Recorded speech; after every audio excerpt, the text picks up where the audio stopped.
Awesome. All right, we are so excited to get Pitch Night started.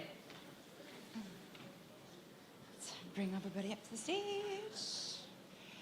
All right, welcome to ACCELerator's Pitch Night. We're going to start off with Mr. Goldspiel.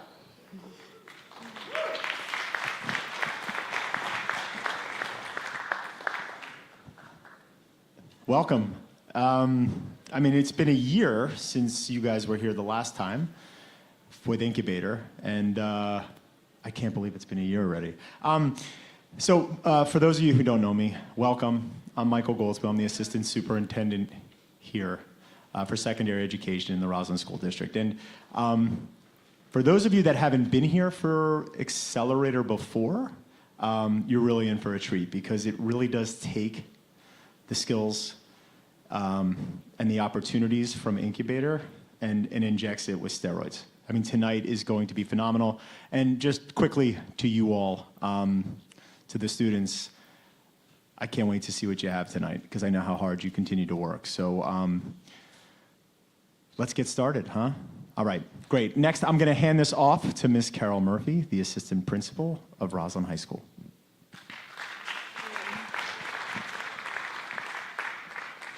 I'd like to welcome you as well. Good evening, everyone. We always look forward to this evening, especially with the ACCELerator group, because as Mr. Goldspiel said, this is their second time around, and as far as I'm concerned, they are already professional entrepreneurs for sure. So we know what they're going to give us tonight is going to be exceptional. No doubt. I just wanted to thank everyone here for their support and coming out tonight. I also wanted to thank the president of our Board of Education for being our biggest cheerleader, Ms. Merrill Waxman-Benlevy, who is here with us tonight as well.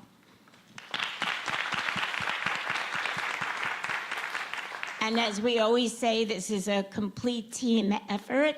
And one of the members of our team is Mr. Jason Garmise, who acts as our community champion. And thank you again to the coaches and mentors who work all year tirelessly with our students to help them achieve what you're going to see tonight. So without further ado, Mr. Garmise is now going to talk about the program. Thank you, Carol. Good to see everybody. My name is Jason Garmise. I'm a Roslyn High School graduate, class of 90. I have two daughters that are now Roslyn High School graduates, class of 23 and 21. My role here, as Carol mentioned, is I'm the community champion. What that means is I sit in between the administration and all of the volunteers. What does that mean? Well, this year we have sort of 40 plus or minus volunteers. It's the 6th year of the program. So you're talking about an enormous involvement from the community, from you, that this program couldn't thrive in the way that it does without you. So we appreciate that. We appreciate all of the Sharks here today. They'll introduce themselves in a bit. But that's my role, is kind of to sit in between and help the program interact with experts and folks from the community. And we've been doing it for 6 years now. So a couple of numbers just to sort of top it off here. This is our 6th year of the program. We've had 21 different classes that Ms. D has taught all of them. We've had about 415 students through the program. More than 110 of them have been ACCELerator students. And after tonight, we will the foundation will have given out 6 scholarships as well. So great numbers. Monday night, we had a packed house for Incubator, probably 550 students, people in the room. And I just learned 330 on the live stream. So enormous reach, enormous interaction with the community. It couldn't happen without you. So we appreciate all the support. We're very proud of the program. Most importantly, we're excited to see the students tonight. So yes, we were really excited to have the live stream. As Mr. Garmise just said, we had 300 plus views between last night and today, one of which was my grandpa. So shout out to Giovanni Minerva. Thank you for watching, Gramps. Taught me how to hustle, for sure. Okay, so let's go back to the program. Our program consists of coaches, mentors, and our Sharks. These are all different volunteers from our community who have given up their time to help our students have a truly authentic experience, unlike any other type of class. So we have coaches who come and teach their content their content expertise in. So we have different people come in from the community. Some of them are here. We thank you. Each team also has a mentor who meets with them once a week and helps them with their businesses. And then our sharks are here. They meet with them for the MVP pitch, the final pitch, and they're here tonight for pitch night. So let's meet our coaches, our mentors for this year's ACCELerator teams. We have these 4 amazing mentors who I believe all are actually in-house, so let's give them a big round of applause. Many of these mentors actually come to the high school and sit with the teams and watch them pitch and go through their pitch decks and fix their typos and do all of those wonderful things, and we so appreciate you. And then we have our sharks. I would love to take this opportunity for our sharks to introduce themselves. So maybe we could start with, actually, Scott, you're on the end, so we can maybe start with Scott Finkelstein.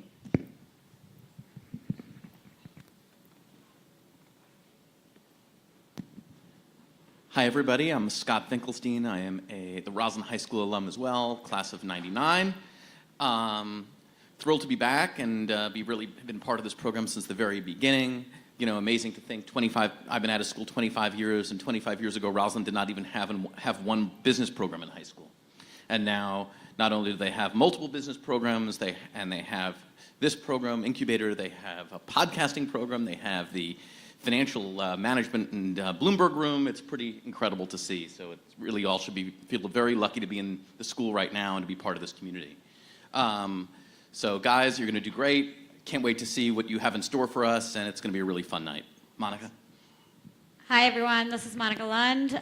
This is my second year being a shark in the program, and I have over 20 years of experience in the education technology space, running venture-backed companies. Started my own company about 1.5 years ago, and I can tell you the ideas tonight are some of the best that I've not only heard through this program, but in my professional career as well. So you guys should really be proud of yourselves.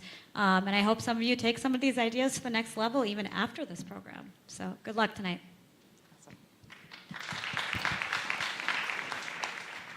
Oh, that light. Hi, everybody. I'm Marissa Mamarella. This is my 3rd year as a shark here. I always look forward to seeing the teams and the progress made throughout the year. So you're all winners tonight, no matter what. I'm really excited for this. I have 3 daughters that go to Roslyn. I'm hopeful that they, participate in this program in the future. I also have 20 years of media experience, the last 10 years in digital media. I spent 3 years at TikTok, and about 1 year ago, I decided to move over to Walmart Connect because commerce seems to be at the forefront of so much of what we do. And yeah, just really excited to be here. Thank you. Great, thank you. Hi, everybody. I'm Natalie Mashal.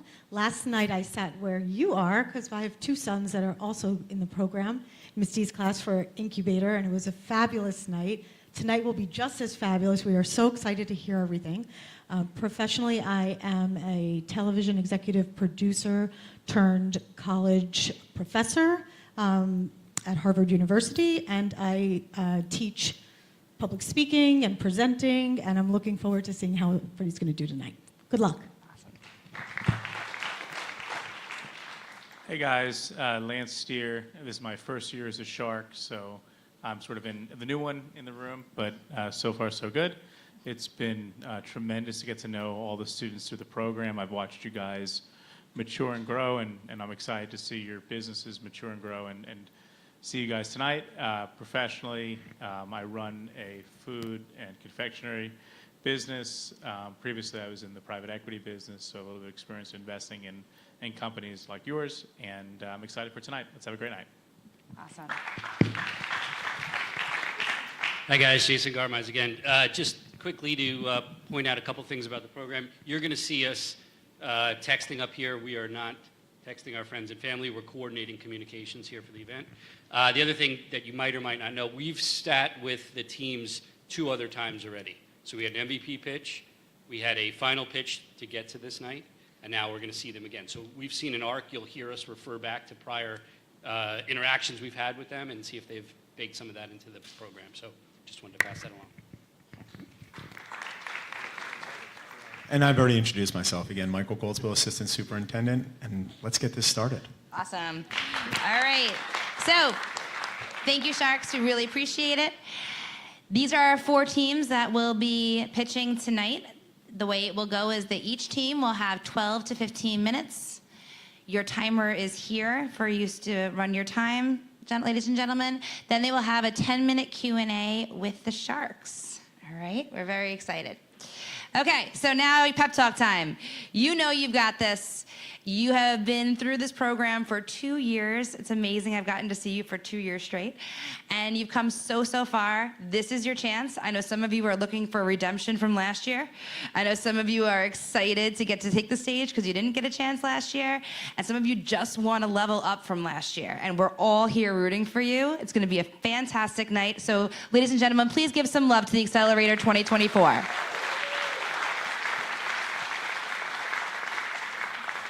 All right, are we ready to go? Click, first to the tank.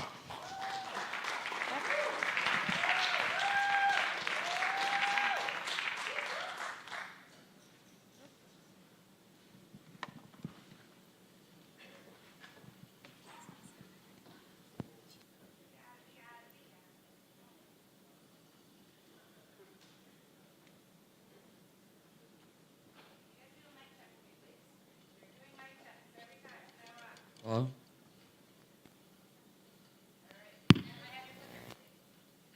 Hello. Hello, yeah.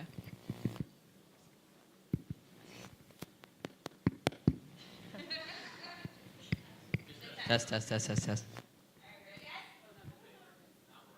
Yes, yeah.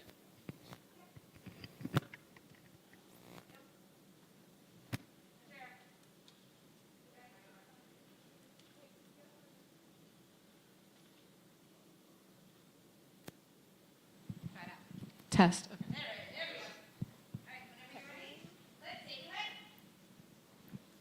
Hi, everybody, and welcome to Click. My name is Emma Cohen. My name is Maya Miller. My name's Devin Scaria. My name's Lital Portnoy. And my name is Caroline Faber. And we are your Click team. So, let me ask you all a simple question. How many of you here have a younger sibling, child, or friend that is addicted to their electronic device? I know, we all certainly do. I know. All 3 of my younger sisters are always watching random videos online. And the kids I babysit have full access to the internet as well. Well, as technology is more accessible to kids every single day, this is happening way more often than it should. While kids are browsing the entire internet, they have a lot of opportunity. But with this opportunity comes danger. Sharks, unfortunately, did you know that 40% of kids globally experience some sort of online chatting with strangers? 1 in 2% of kids globally also experience some sort of cyberbullying online, and 1/3 of those kids experience some sort of cyber threat, such as phishing and hacking. Even if parents put restrictions on those devices, kids are still a threat online. That's why we designed Click. Click is your easy-to-use app that will make sure your child is safe on the internet. By using Click, your child can do a variety of monthly lessons, customizable, that are informative and easy to use, which will help your child stay safe on the internet. Sharks, it's like we incorporate games and lessons into the app so that it's easy to use for them. It's like hiding broccoli inside your kid's dessert. We want to make sure your child learns all the proper digital citizenship material so that they're prepared for any online threats that they may experience while they're using our app and while they navigate the internet alone. Click's available on the App Store for $3.99 for a one-time purchase. And Sharks, what's $3.99 compared to your child's safety? Once the app is downloaded, you create an account using your email and your child's email, so you're able to get updates and approve in-app purchases. Once the account is created, you get to choose what topics you want your child to focus on for that week. Whether it's safety online or cyberbullying, you get to choose some of those, and Emma will show you in the curriculum in the future. And then you get to choose your theme lessons, which you want your child to participate in and play the games in and have those as their activities. We decided to create a concise curriculum for you to really understand how our app operates and what information we incorporate. So, here's an example of your child's weekly curriculum. At the top, you can see topic 1 is understanding online privacy. Beneath that, we have checkpoints labeled A through C, and these checkpoints really help to make sure that your kid is understanding the information that we value and we think is most important regarding the initial topic. These are some of the examples of the adventures that your child could take. You have the option to do a safari theme, a pirate theme, and more. As you see in the next few wireframes, we chose the Under the Sea themed.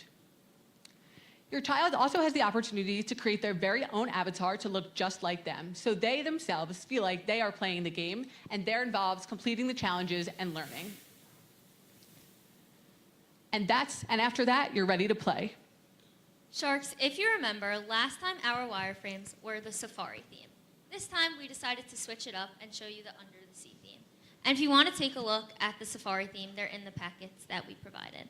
So as the child goes through their lesson, they get asked different questions. And at the end of their lesson, if they answer all the questions correctly, they gain a magical pearl.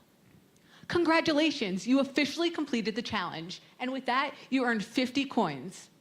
With those coins, you're able to go to our prize box, and for 50 coins each, you're able to get a stuffed animal or a toy to bring along with you for the rest of your adventures. Another very important aspect of our app are the parental updates, where parents can see how their kids are doing on our app. Parents receive a simple email with an active link where they're able to see what their kids are excelling in and also what they might need a little more help in.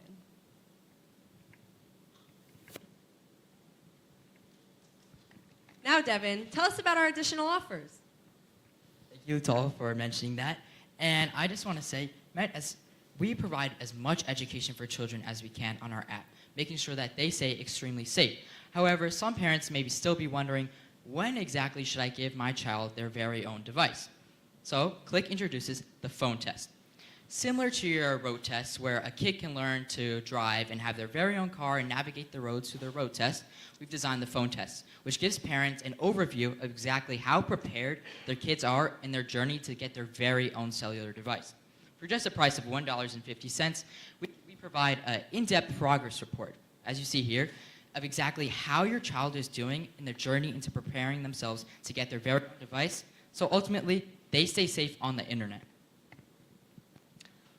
Another in-app purchase that we have available are outfit packages. Just like in your children's favorite apps, Fortnite and Roblox, where they purchase skins and outfits, we have the ability for them to dress up in specific costumes that you could just purchase for $1.99. We have many different options available so your child could find what they love and what suits them. For our customer segment, first we have the consumer. Those are going to be the kids that are actually playing our app and learning how to be safe online. Next, we have our customer. These are going to be the parents actually purchasing the app and then following along with their child's journey on Click.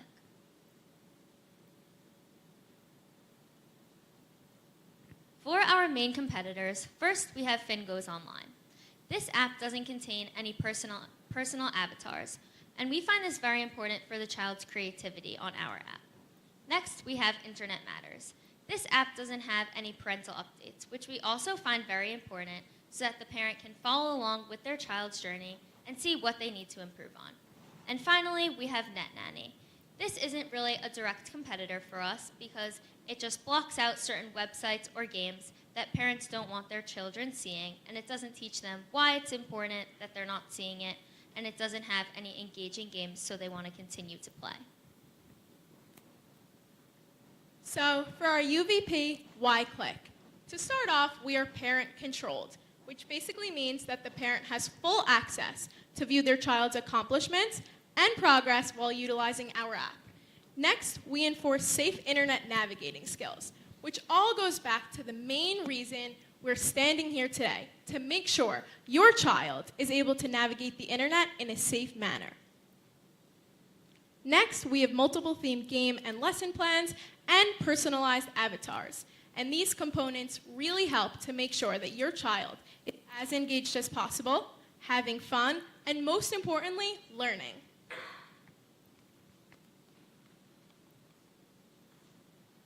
Sharks, we took your advice and we grew our TAM and SAM even more. So this time, we took the initial price of our app and one purchase of an alpha package and a purchase of a road test to get a total price of $7.48, and then took the total amount of students that are enrolled in elementary schools in the United States to get a total TAM of $184 million. And for our SAM, we took the 3.8 million students enrolled in elementary schools on the Northeast, and then took that same price of $7.48 to get a total SAM of $28 million. So Sharks, what are our startup costs? First, we have developmental costs, which would be our coder, to make sure that we put out there the best app that we possibly can. Along with that, we have administrative costs, which would be our lawyers. And we have our marketing costs, which would be our way to get our name out there and really become a known brand. Along with that, we have our equipment costs, which would be computers for all of our team members. So Sharks, because we are not a physical product, we don't have any COGS. However, what we lack in COGS, we make up for in SG&A. So first we have our coder consulting, which a coder would come into the office 4 times a year to make sure that everything is running smoothly, up to date, and any bugs we needed would be fixed, along with adding anything we needed to be added to make sure that we have the best app possible. Along with that, we have our lawyers, which would come in, again, 4 times a year to make sure that everything is running smoothly and everything is up to date. Along with that, again, we have our marketing costs, which would be our way to get our name out there and really become known. So, for our 3-year summary, we see exponential growth over the next 3 years with a gross profit and a total revenue of $1.3 million, along with a net income of $1 million. Next up is our SWOT analysis. To start off with our strengths, we have topics based off of school curriculum and research. And this is a big strength for us because we are able to have access to the information that mainstream schools are providing their children. We are able to take our curriculum and edit it to provide new information that the children have not yet been exposed to. Next, for our weaknesses, uncertainty about our pricing structure due to our competitors. Obviously, since we all operate under different business models, we don't have identical pricing plans, but we're pretty confident that right now we want to keep the initial one-time purchase plus any add-ons that you choose to buy. For our opportunities, we have the ability to expand and partner with schools.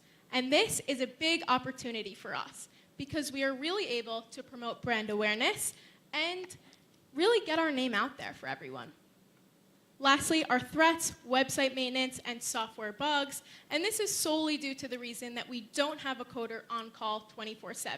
However, if any problems pop up in the near future, we are sure to navigate it in a quick and efficient way.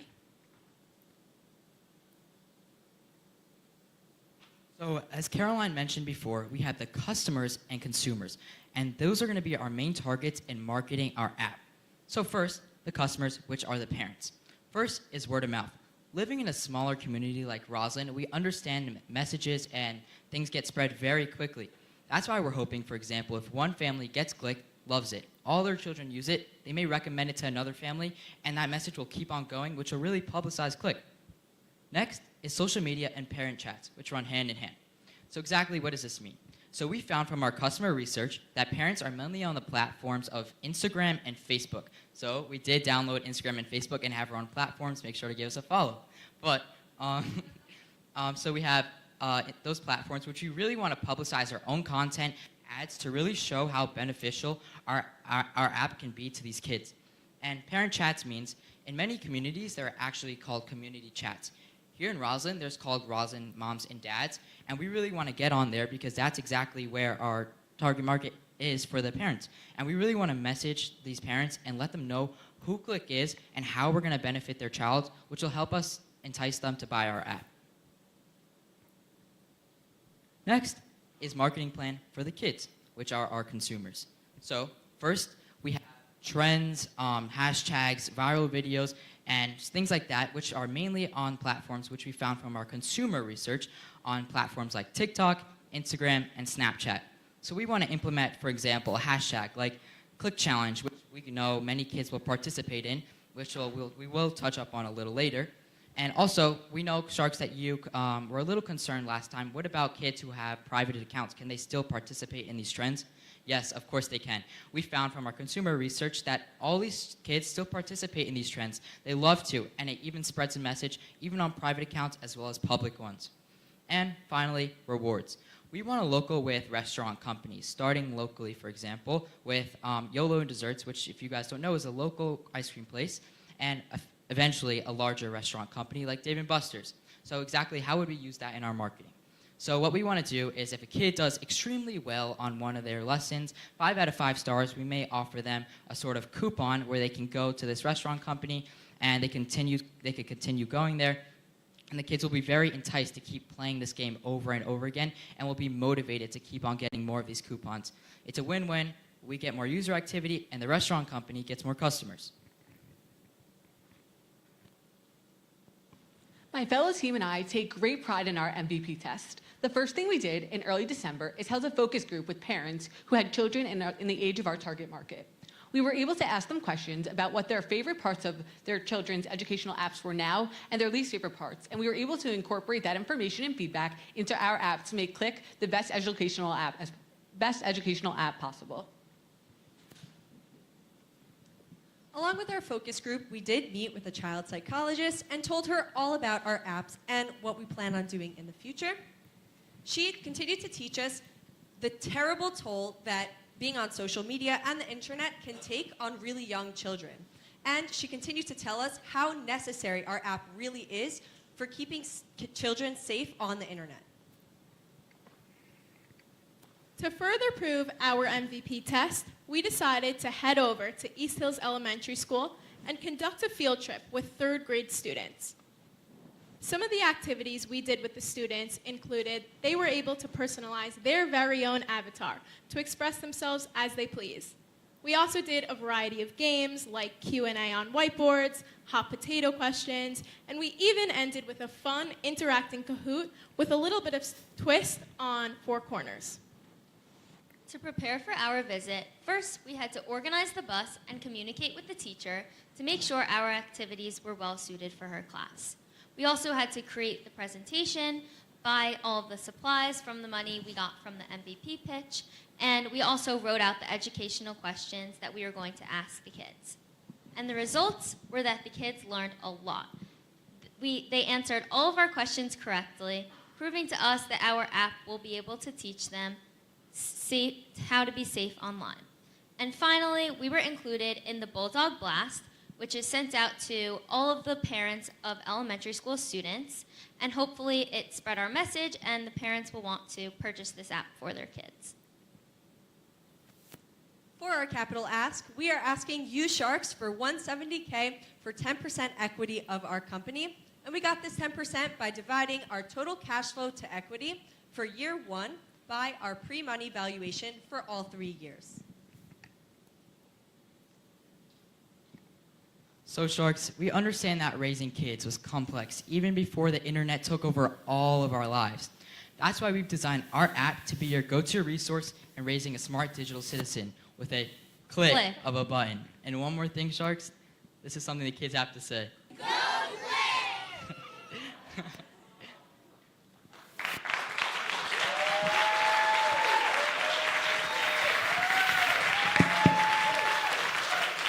Thank you guys so much. Thank you to Ms. DiPietro for helping us in our mentor, Jen. Thank you, guys.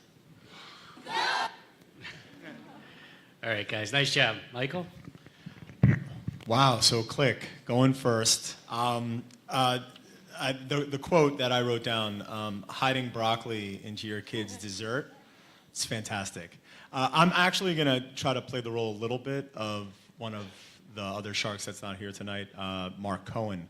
I'm not going to have the British accent, though, because that would just be ridiculous. So for me, at least, it works for Mark. So I'm going to focus on the presentation. And I want to first point out the obvious difference, quite honestly, between tonight and you guys were the first group to go tonight, and it was really very often an exemplar class as far as presentation skills. So let me walk through that for a moment, okay? Each time, either side of the stage, when the person had the mic and was presenting, you moved towards the screen. Mark would have been very proud, right? That is something that he's constantly talking about. Also, your tone tonight and the speed in which you were speaking was slow and steady, which again, listen, some on Monday night with the incubator students, they just try to get through it. But all of you, all 5 of you tonight, were very cognizant of that, and I thought that that was incredible. The last point that I want to make is something to continue to think about, whether you're going on to college next year or you continue to do the public speaking. You guys, and I know this, know everything that is on the screen behind you. So try not, and you didn't do it the entire night, but try not to turn around and refer to it, because I was here starting at 6 o'clock. I know you guys know the presentation because you weren't doing that, but you guys carried yourselves with such confidence tonight. You exuded that, and I thought it was an excellent job. Well done.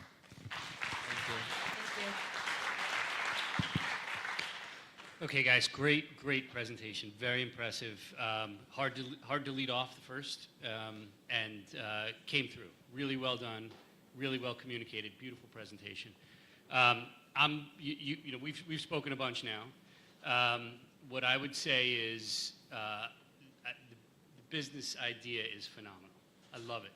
Okay, so if you have an idea and you can execute it, my favorite word, execution, we're betting on you. I believe you guys can execute it. I would bet on you guys. So I want to spend a little bit of time talking about size. How big can it be? Would it be worth us investing and putting money at risk? Okay? So I'm going to come back to that for a second. Before, tell me a little bit about, what's your first page here after this? Tell me in one sentence, one tag, what's the business? So the business is we are an educational app that will instill digital citizenship skills by using monthly interactive, customizable, fun-themed lesson games to make sure your child is safe on the internet. Okay, I just fell asleep. Much shorter. Yes. And it's a game, it's training, it's compliance. There's a lot here, right? One of the biggest stories in the news today, sorry, Marissa, is the banning of TikTok, right? And why is that? Because people are worried about what kids are seeing and their unfettered access to it, and how they're navigating their lives. You guys are a potential solve for that. You might be the potential solve for that. Okay? So the idea here is there. You have there. So let's hone in on that going forward. There's something to do. Okay?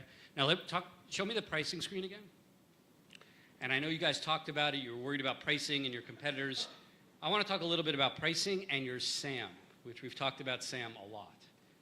Okay? Your pricing now, you're showing, I think it's $3.99 as a one-time purchase. Yeah. All right?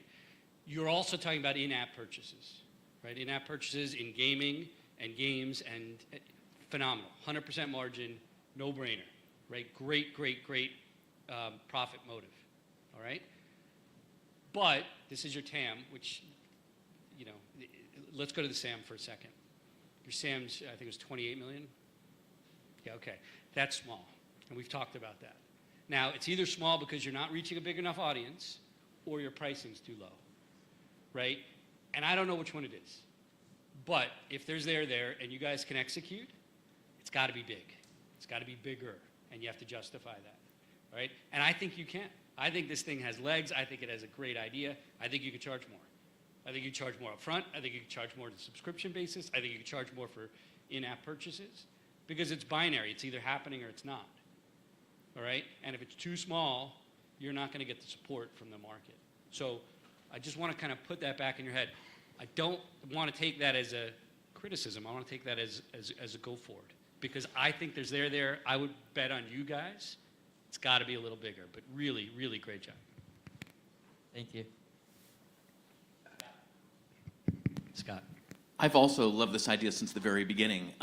2 questions about 2 things that I think you added since we saw this last. Could you go to the curriculum slide, please? So I don't remember this slide before. And so first of all, in terms of branching off of Jason's idea, it's possible, just an idea to think about is maybe not charge for the app as a one-time purchase, but maybe charge per lesson. And then over time expand your library of lessons. So that way, it's a way to increase the ability to monetize this app. My real question about the curriculum, though, is we're talking about an 8-year-old, typically in this example. How are we going to communicate social media privacy or browser privacy to an 8-year-old? So that was our question too. And when we went to the elementary school, we asked them literally the question of like, how many of you guys have social media? And every single student in that classroom had social media, and they were in 3rd grade. And every single one of them had a much larger knowledge of internet safety and being safe on social media like Instagram and Snapchat than we really expected. They literally answered, even before we taught them, they knew a lot, which we were completely shocked about. I think in elementary school, they've really engraved in their brains, like, you guys need to be safe, and like, our app is gonna expand their knowledge and reinforce these things. So I think, yes, they are young, yes, they're 8 years old, but at this point, most of them, I think 99% of them all have social media or are getting social media or have an iPhone or their own iPad. So I think as much as it may feel like they're young, they are already exposed to these things. That's good to know. I mean, I think you may want to maybe bring on a content writer or an educator to really help develop content for students of this age, and maybe even expand beyond this type of stuff to bullying and other things that affect young students. Lastly, the page on the rewards. So for instance, like you said about a free thing of ice cream. I remember I went to Ben & Jerry's last week, and my ice cream for a small cup with sprinkles was $8. And if the app is $7, it's hard to monetize. So my question is, how do you pay for the rewards? And if so, it's even more to Jason's point, we gotta get the cost per app use up. Yes? So exactly, we just find that additionally, kids love their favorite treat, ice cream, of course. I feel like when we know that when parents are proud of their kids and for their accomplishments, they want to reward their kids despite okay, they're gonna have to go pay $8 for the ice cream. Yeah. Of course, it's probably more than the initial app purchase as well, but I feel like that's a great way for parents to keep making sure that their kids are learning and enticed to keep learning through this app. Oh, I agree with you. I'm just saying, how as the app company do you pay for the free ice cream? Like, how do you, otherwise, you may be losing money or not making any money if you're, giving away the ice cream. That's my question. Yeah, we're just promoting the idea of getting that ice cream. We're not necessarily paying for the ice cream. Say that again? It's like the parents' reward for their I child. see. We're not Okay, I didn't understand that. Okay, that makes complete sense. Thank you for explaining. Great job, guys. Your wireframes were excellent. The way you guys described the problem in the beginning was very clear. As a parent of 2 elementary age students, it was very relatable to me.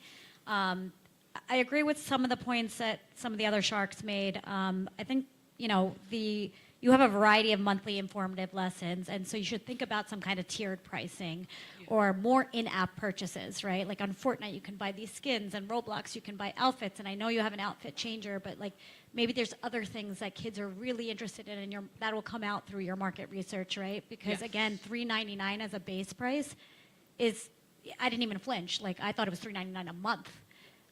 So the reason for our $3.99 is we really wanted to make it affordable for parents in general, because we think this is extremely, extremely important, and it shouldn't have such a high price to be able to learn such important things. Yeah. So we tried to keep it a one-time purchase, but I definitely think the idea of having tiered pricing could definitely be something in the future that we look into. And as I mentioned before, my background's in education technology. I develop content and curriculum for a lot of education companies. And so when I was looking at this, the first thing that hit me is something Scott said.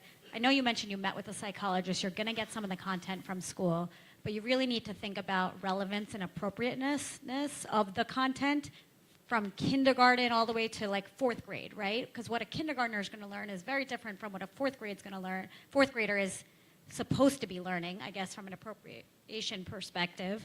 So how are you going to ensure that relevance every year? Because I didn't see that cost built into your SG&A at all.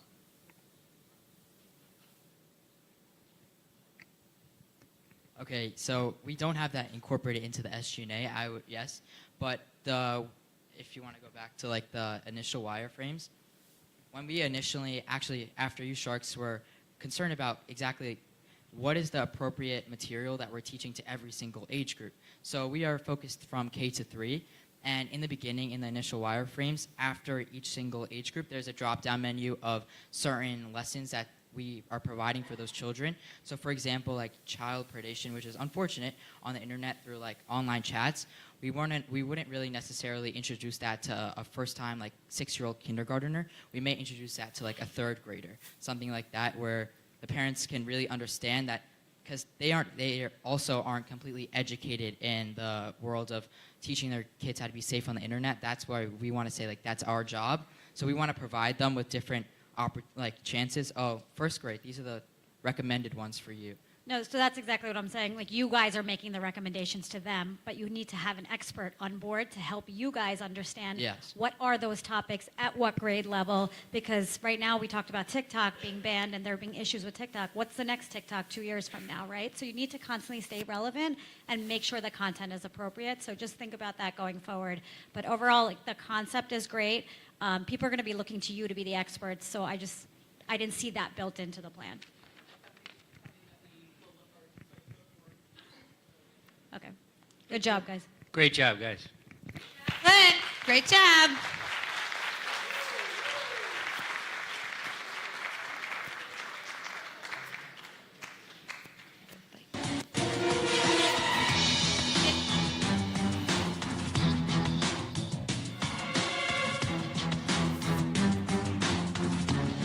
Mic works. We found one. Hype bites. Let's go.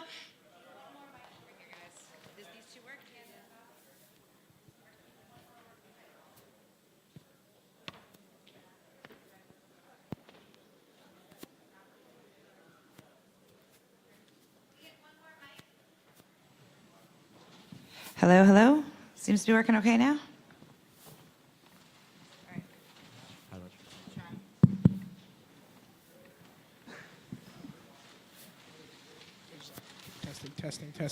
Testing.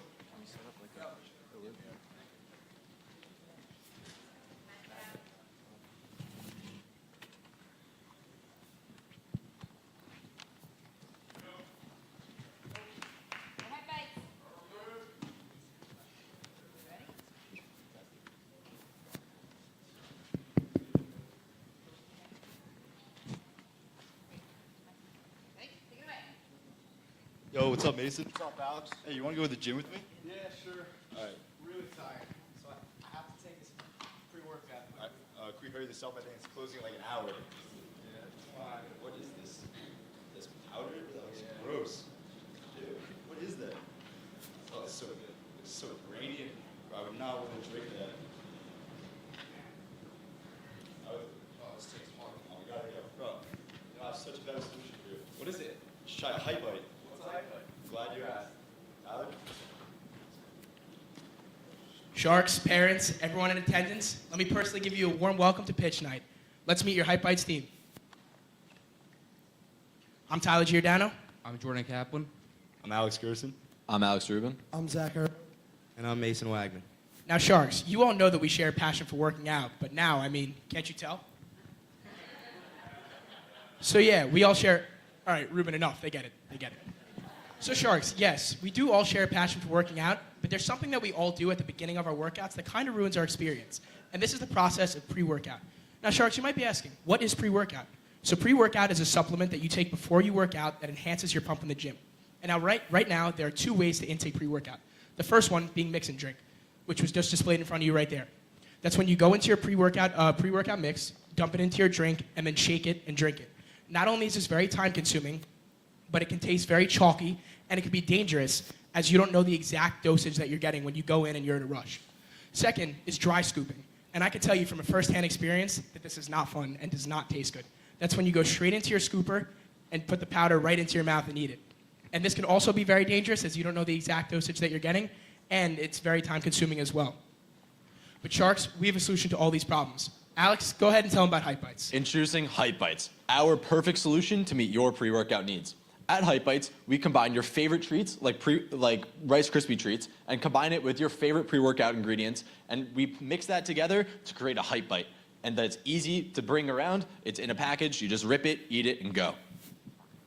So Sharks, we are asking for $90,000 in exchange for 7% equity in our company. So Sharks, let's talk numbers. You will hear an age range that we will keep bringing up throughout our presentation that will stay the same the whole time, and that is 18 to 39-year-olds in the United States. First off, 67%, which is 2/3 of the 18 to 39-year-old American population, intake pre-workout, and 46% of the female population intakes pre-workout as well. Now for the money. The pre-workout market size currently in 2024 is $14.4 billion. And in 8 years, in 2032, it will be worth an estimated $28.7 billion, which is almost double the current market, which validates that our market has endless opportunities that we are entering. So, for our UVP, what makes us unique? First, we're tasty. Like Mason showed before, that grainy substance that you put in your drink, that does not taste good. But with us, you're eating a Rice Krispie treat. Who doesn't like that?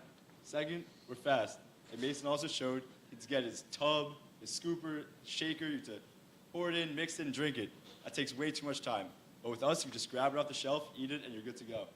And lastly, we're accurate. When scooping, sometimes you could take too much or too little, and it'll be different dosages every time. But with us, you get the same dose every single time. So you guys might be asking, what is a pump? We're going to refer to that a lot in the pitch, so it's very important to understand. So a pump is something you'll feel in the gym where basically the blood and water in your body will all go straight to your muscles as soon as you start lifting. So once you start lifting those heavier weights, you'll see the before and after over here, where you'll look physically bigger, look physically more jacked, and also at the same time get that performance boost that you're looking for in the gym. So our active ingredients consist of 5 ingredients that consist of our nitric formula and also our signature formula, which we'll get to later. So the first ingredient is caffeine. Now, I'm pretty sure everybody in this room knows what caffeine is. It's found in coffee, tea, energy drinks, etc. And caffeine's a great ingredient. Caffeine helps you boost your energy. It helps you get that little bit of extra push in the gym that you're looking for when you might be a little bit tired. And now, the next 4 ingredients all make up our nitric formula. Our nitric formula is going to help you get that big pump in the gym that you're looking for. So our first ingredient is L-citrulline. Now, caffeine is not a perfect ingredient. Caffeine is a vasoconstrictor, meaning it closes your veins and therefore decreases the blood flow to your muscles, which would decrease your pump. So we put L-citrulline in there as a vasodilator to help open up your veins, to bring more blood to your muscles, help you get that bigger pump in the gym. Glycerol also acts similarly by bringing the water from your blood more to your muscles. Glycerol is a type of sugar which helps you do that. And glycerol also helps you get a bigger pump in the gym, and you could also really feel that as well. Creatine is mainly for recovery. And also, as a side bonus, it helps with performance as well. So creatine will help you recover faster, and I find when I'm using creatine, I usually recover about a day or 2 faster, and I'm not as sore. And I could also get about an extra rep or 2 out of my sets when I'm using those higher rep ranges. And lastly, beta-alanine. Beta-alanine is a great ingredient to help delay muscle fatigue. So it basically allows you to get a few more extra reps into your set by delaying your brain feeling the effect of fatigue in your muscle when you're lifting. That's why he's our chief nutrition officer. Now, here are the 2 product types that we will be offering. So after deep research into other pre-workout beverages, they all range from about 200 milligrams of caffeine to 350 milligrams of caffeine. So that's why we chose 300. We thought that was a perfect medium to give you the right amount of energy that you need in the gym, but not make you too jittery. Now, this one also comes with our nitric formula for the pump. And we have our other bar that comes with just the nitric formula, no caffeine. So this one won't give you as much energy if you're someone who likes to go to the gym late at night and you don't want to be up all night. Now, here we have a side-by-side of 2 other bars. As you guys can see, bar number 1 comes with 220 calories, 11 grams of fat, 23 grams of sugar, and 28 total carbohydrates. And bar number 2, they come with 260 calories, 7 grams of fat, 19 grams of sugar, and that one comes with 21 grams of sugar. Now, don't be fooled, guys. Snack number 1 is a king-size Snicker bar, and snack number 2 is a Cliff Bar. These Cliff Bars are not the right way that you should be starting your day, and they really are advertised wrong and aren't as healthy as people think. Now here's our nutrition label for Hype Bites. We come with 140 calories. That's about over 100 less than the other bars. We come with 3 grams of total fat, 28 carbohydrates, and a lot less total sugars in 14 grams.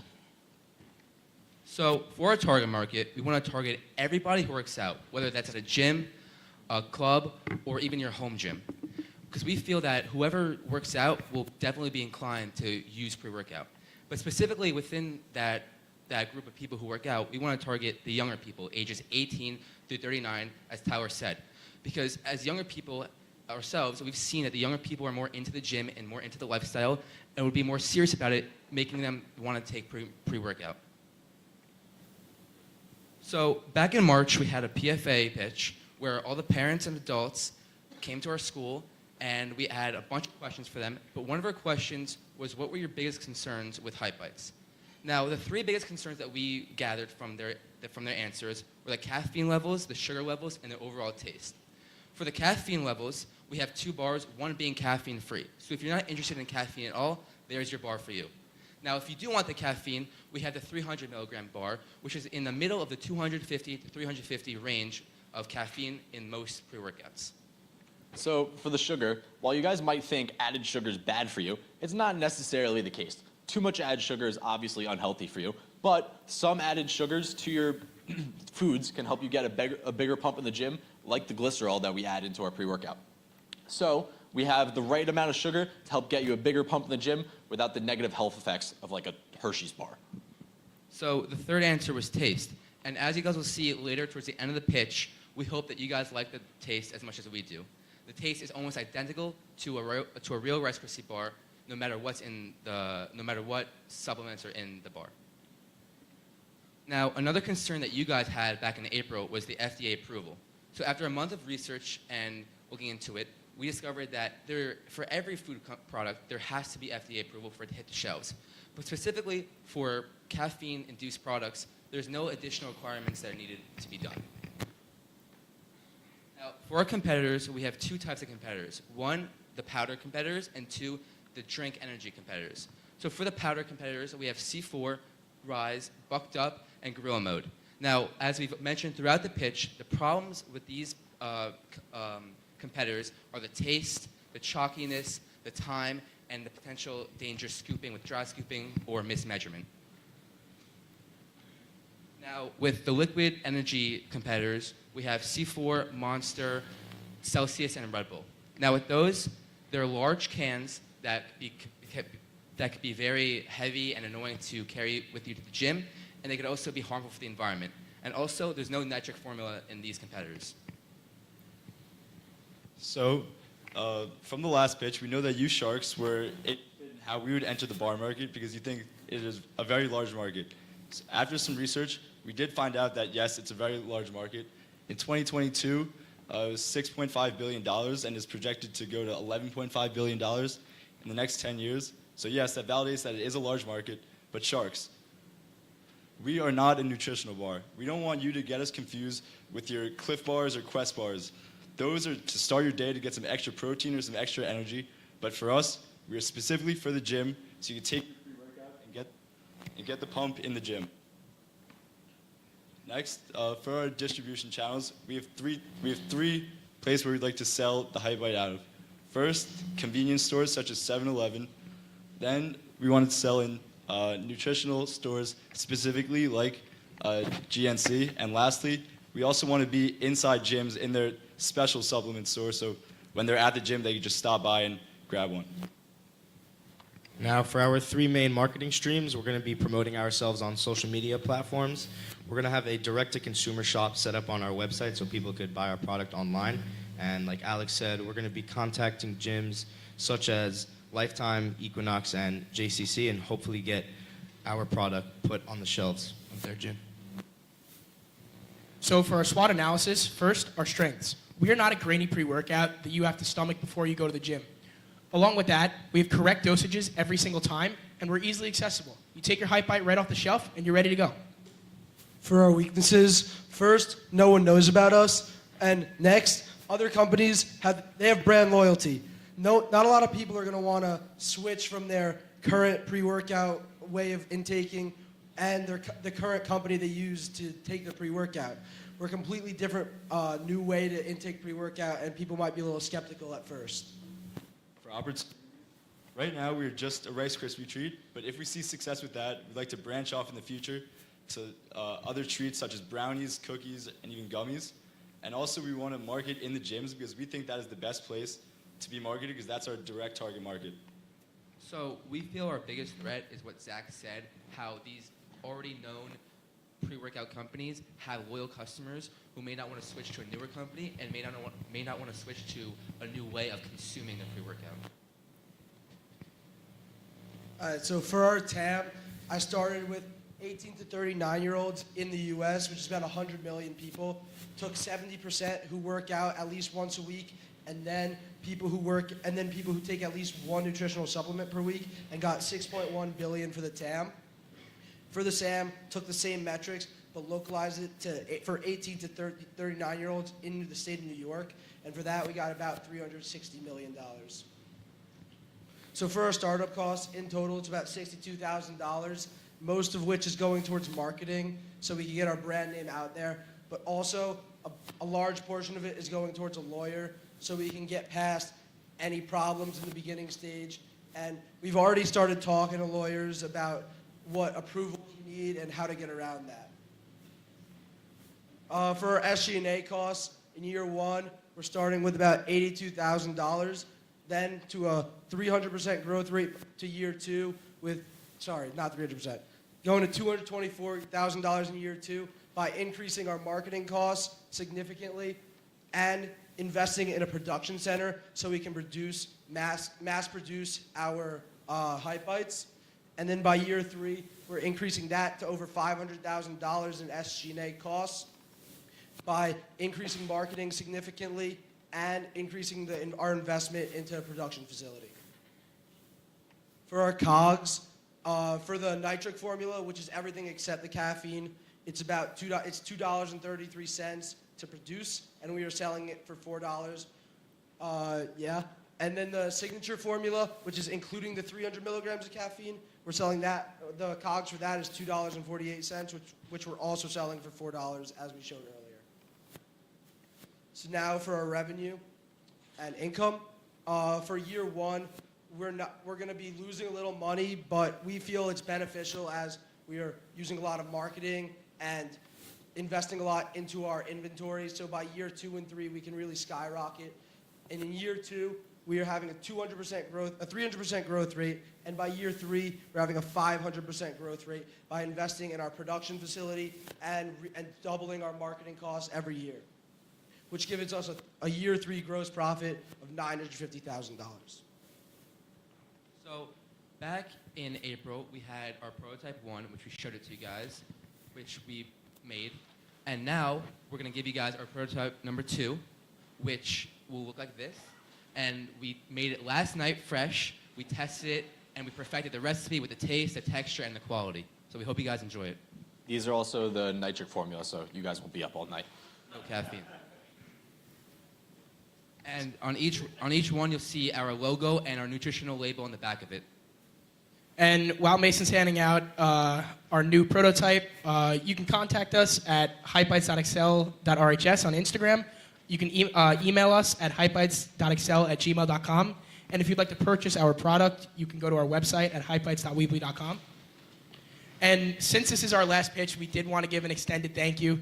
First off, Sharks, thank you for your support of our companies over the last 2 years. Our amazing mentor, Ryan Sherman, for all of his help throughout the year. And a special thank you to Ms. DiPietro for the last 2 years and making ACCELerator 2023-24 an unforgettable experience. And finally, start your workout right with a Hype Bite. Thank you.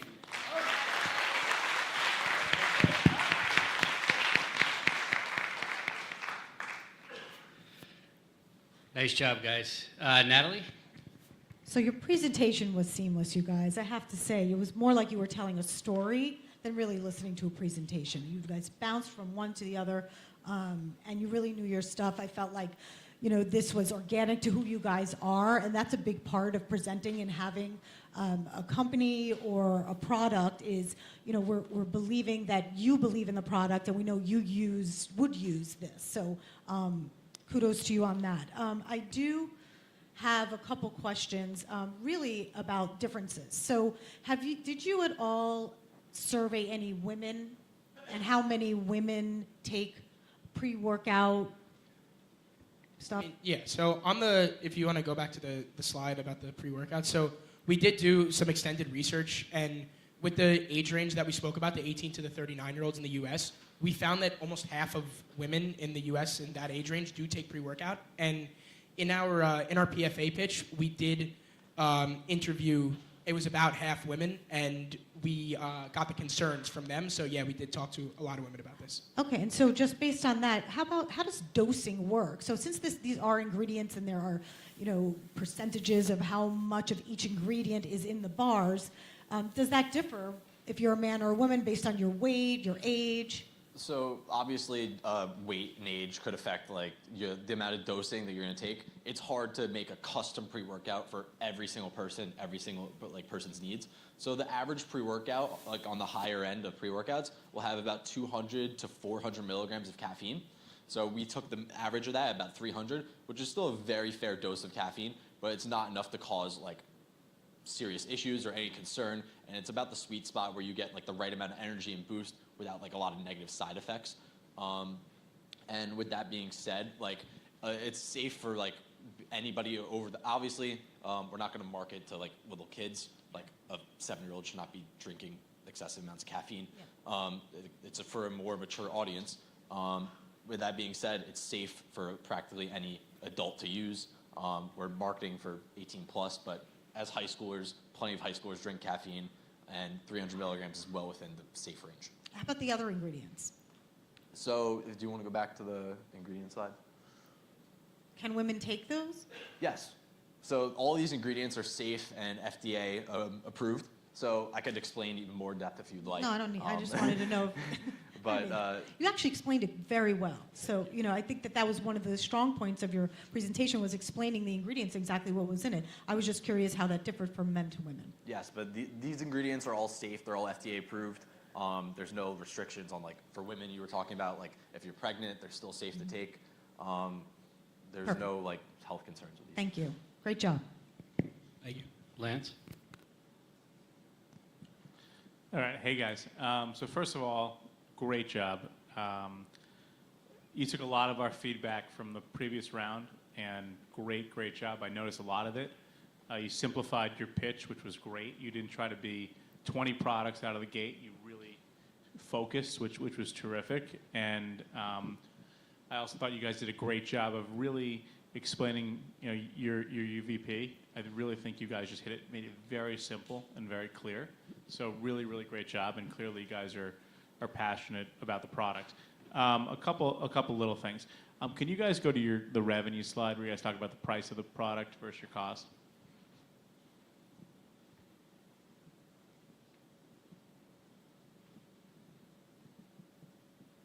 One more. Where are you guys showing your cost of goods at $250 a bar? The cogs? Yeah, sure, cool. All right, and you guys said you're selling this thing for $4.50? $4. $4. Super tight, guys. The margin, the structure there is super tight. So either we're charging too little for the product, or the ingredients are too expensive. So just the first thing I would say to you guys is, when you think about developing a food product, there's a good rule of thumb, just intellectually to use. You want to be no more, from an ingredients packaging perspective, than 35%. So you want to make $1.33 or so. So just intellectually, just know that in your brains. This is just the numbers a little bit off. And I know with scale, the cost will come down, et cetera. And you probably bought stuff at the store, but please be mindful of that. This is going to be tough to make money at these numbers until you guys get scale. That's just a comment. The second thing is the flavor development and the product development. How did you guys think about creating the item itself from a flavor perspective? Did you work with anybody? How did you guys come up with this stuff? Well, it's generally known, for people who go to the gym, that a lot of people just use a regular Rice Krispie in general for a little bit of a quick carb boost. So we know people like the flavor of a Rice Krispie. Now, to enhance the flavor a little bit, we put a sugar-free chocolate syrup on it. But we generally thought that because people use Rice Krispies a lot, we want to keep that same flavor and prototype. All of the supplements that we had, we were also very sure to make sure they're all unflavored.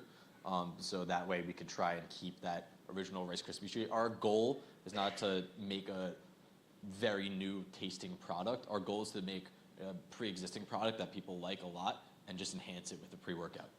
Very good. Thanks, guys. Marissa. Great job.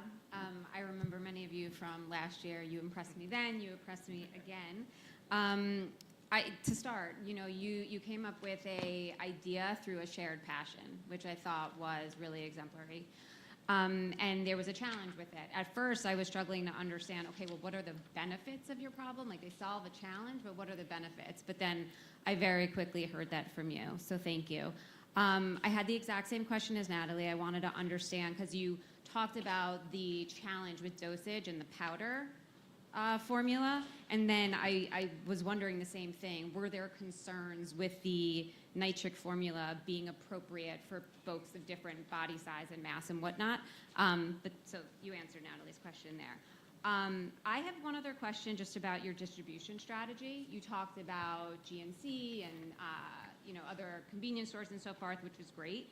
But then you talked a little bit about D2C through your own website as well as retail. And I would just love to understand a little bit of the thought process there. Why not do, retail or marketplace specifically on like a Walmart or an Amazon instead of going D2C? Why the combination of the two? So we didn't want to go, so we're focusing on direct to consumer after we go to retail. And the main reason for that is just we can get better margins by selling individual bars compared to packs. And people aren't going to buy individual Rice Krispie treats online. It just doesn't make sense with shipping, processing, etc. So we're focusing on retail, just because there's bigger margins, and B, it's very easy to scale at retail. Direct to consumer is also something that we want to do, but we want to focus on retail just because there's a bigger market for it, like off the bat. And then as we build our brand awareness, we can do more bulk orders, direct to consumer as well. Okay, thank you. And then my last question, it seems initially you had one SKU, and then through feedback, you recognized that having a caffeine-free version would be a good idea. So at the moment, you've got two. Do you have ideas to expand further? I do agree. I think limiting them at the beginning is smart, but where do you see the growth potential? So we spoke about it on our SWOT slide. So we do only have the Rice Krispie right now, but as looking from a growth perspective, we could also expand to other foods such as like brownies or cookies. Like I feel like in the dessert industry, I feel like the opportunities are endless, and especially for us, our formula for the Rice Krispie didn't take us too long to perfect. So I feel like with other foods, that would be our expansion in terms of growth. Also, in past pitches, we had 100 milligrams of caffeine, 200 milligrams of caffeine. We took that out for this pitch because we thought it would be important to perfect these two items. So we could always go back to that to get, as you guys were talking about, like some people want less caffeine. So yeah, that's also another idea. Great answers. Thank you. Thanks, guys. Scott? Guys, this has come a long way. I mean, you did an amazing job. I think a lot to be proud of tonight. Quick question, quick comment. One about the market.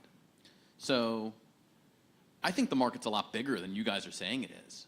So you're limiting it to 18 to 39-year-olds, but I'm assuming if you polled this audience, and there's a lot of parents and sharks, probably a majority of whom are above 40, I'm sure a good number of them still go to the gym and take pre-workout.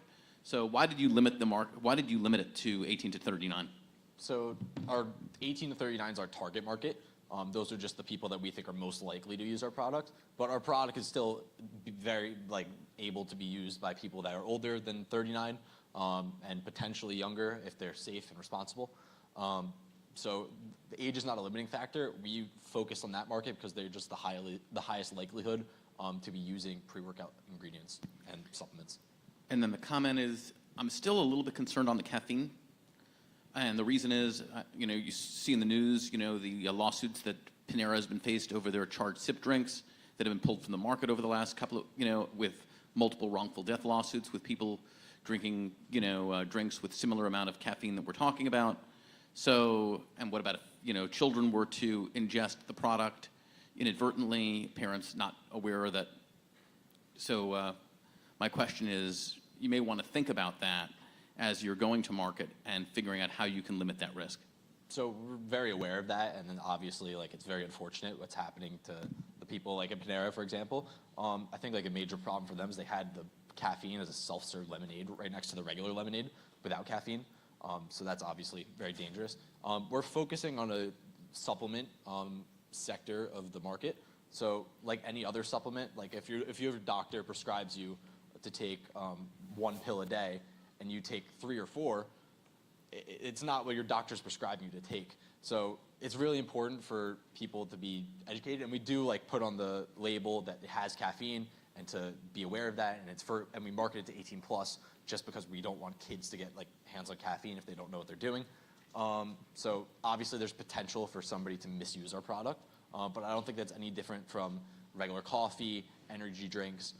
Energy drinks like look almost the exact same as a lot of other drinks in the store, and they contain very high levels of caffeine. If you drink too many of those, you could end up with a heart attack. So it's obviously it's very important to use our product with caution, or any caffeinated product, but we feel that we're putting the appropriate labels on our product to make sure it's safe. We market it in a safe way, and we're not marketing it like falsely, and we want to make sure that it's easy for every consumer to have. So to add on to what he was saying, like that's another benefit for us. Like these powders, when you try to scoop it into your mouth or pour it into a shake, you could easily mismeasure it, but with us, we have it on our label. So you just have to read the label and know how much you're intaking, not like do it yourself where you could easily make an error. There's plenty of times when I've used like pre-workout powders and I accidentally put an extra scoop of pre-workout and I go to the gym and I'm like, oh no. Like, so it happens. Nice job, guys.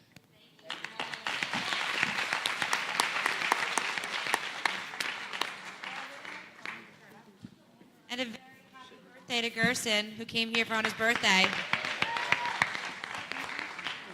We turn it off.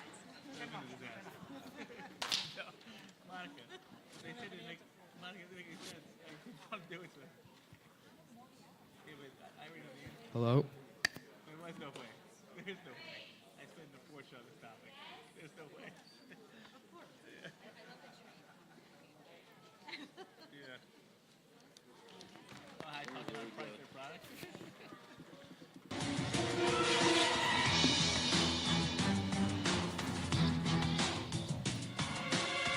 Hello?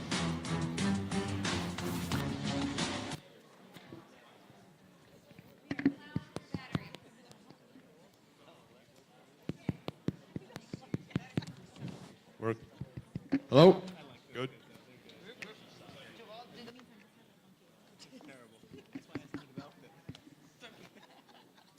Batteries in the house.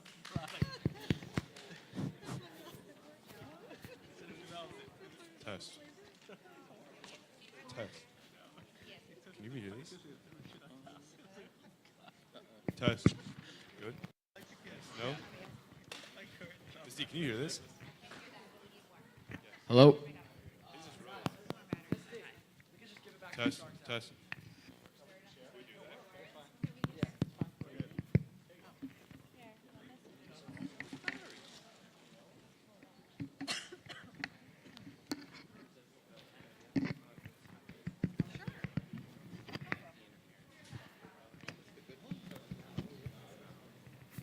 Is this one good? Hello, hello. No. Test. Take this also. Take this. No. Take this one, guys. This is good. Test. Testing. Good. Hello? Good. We're It's working good. on it. Let's go. Let's just move like literally like. What? What? Yeah. What do I? What? Just right here. I don't think it died. Yeah, I can't even see anything. Sure. Yep. Back up. Like literally, like, give me space.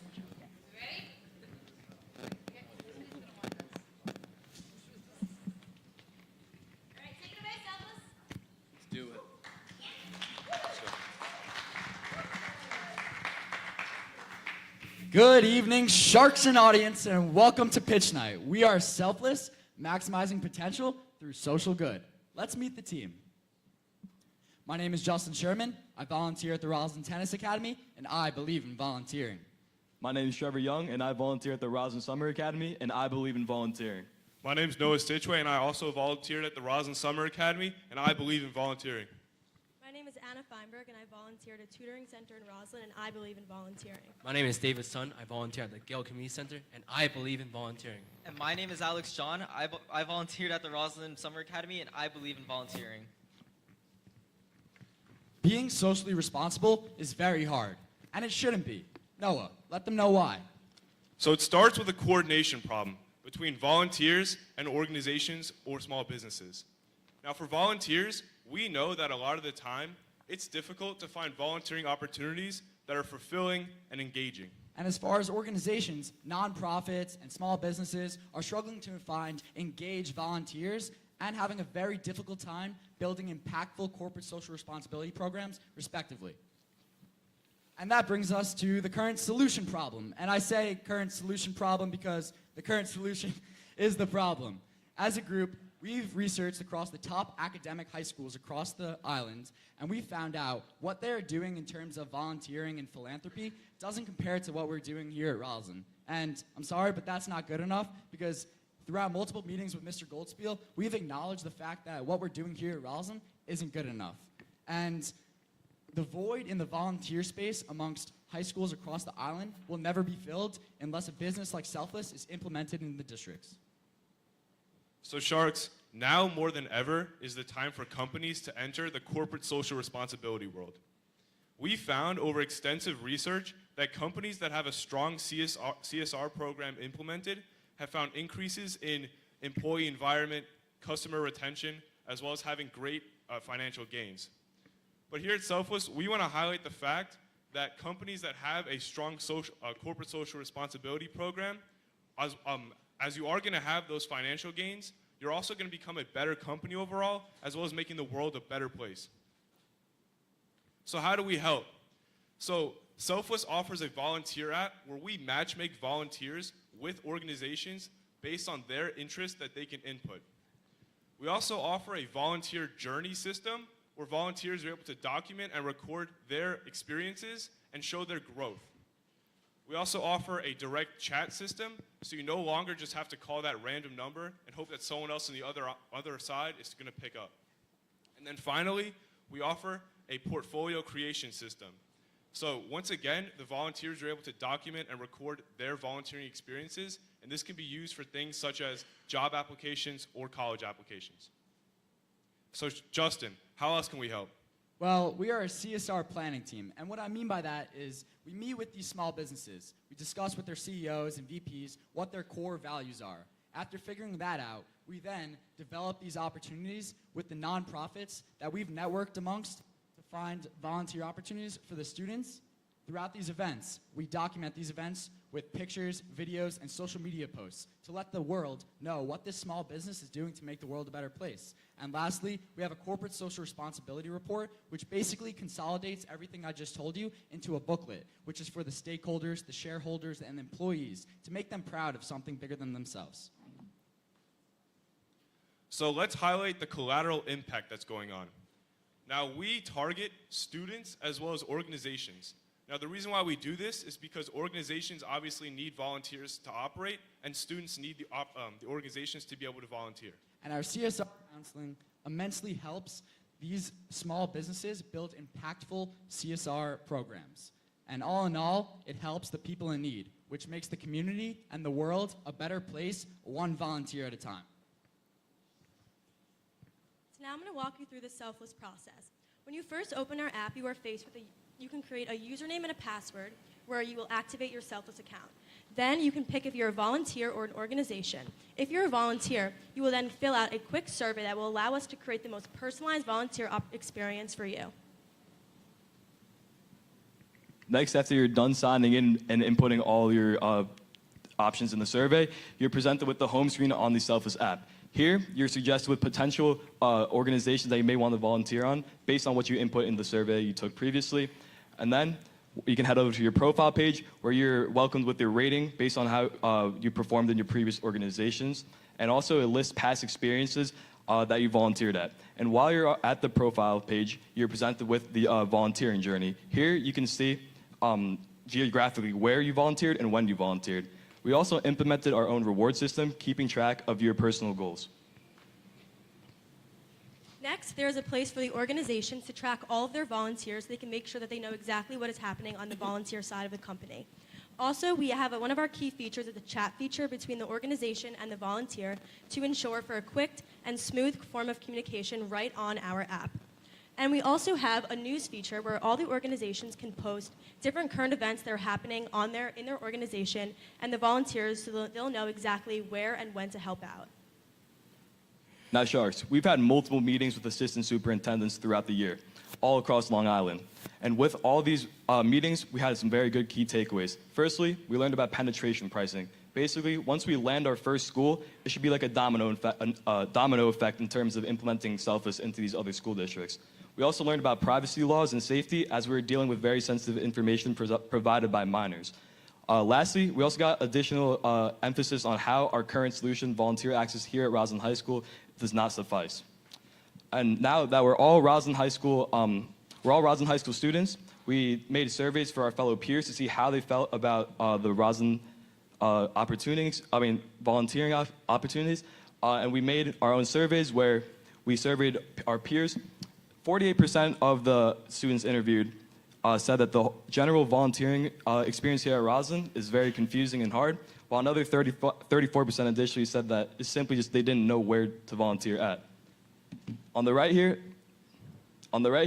is a number of volunteer hours done by Roslyn High School students, and as you can see, it is very minimal.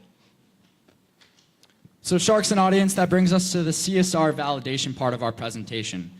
The group and I met with a Paul Hastings senior partner, and our main takeaway from this meeting was that lawyers are generally perceived as people who try to use you for billable hours and your service for money. No offense to any lawyers in the audience. We love you. But firms across the country like Paul Hastings, one of the most reputable firms in the country, they incorporate required pro bono hours. Pro bono hours are cases given to the associates and partners that are basically free legal service to the ones in need. However, the key thing we took away from this was that the thing that differentiated the good firms from the great firms of what they're doing to be socially responsible to gain that trust, loyalty, and customer retention within the community. So the next time one of you needs legal service, they're going to go to someone they trust and they need. As far as our next two important meetings of the year, we met with corporate social responsibility directors from Northwell Health and Nomura. The main takeaway from this was basically the blueprint to success. They gave us the step-by-step process to how to build the CSR program from scratch, and also gave us why the CSR program has been beneficial to them. And Sharks, Selfless is unique in its own market, as we have the benefit of being able to consolidate each of our features to be better than our competitors. As you can see here on the top, Selfless has personalized volunteering, a volunteer journey feature for more engaging volunteering experiences, CSR counseling for small businesses, and school volunteer coordination.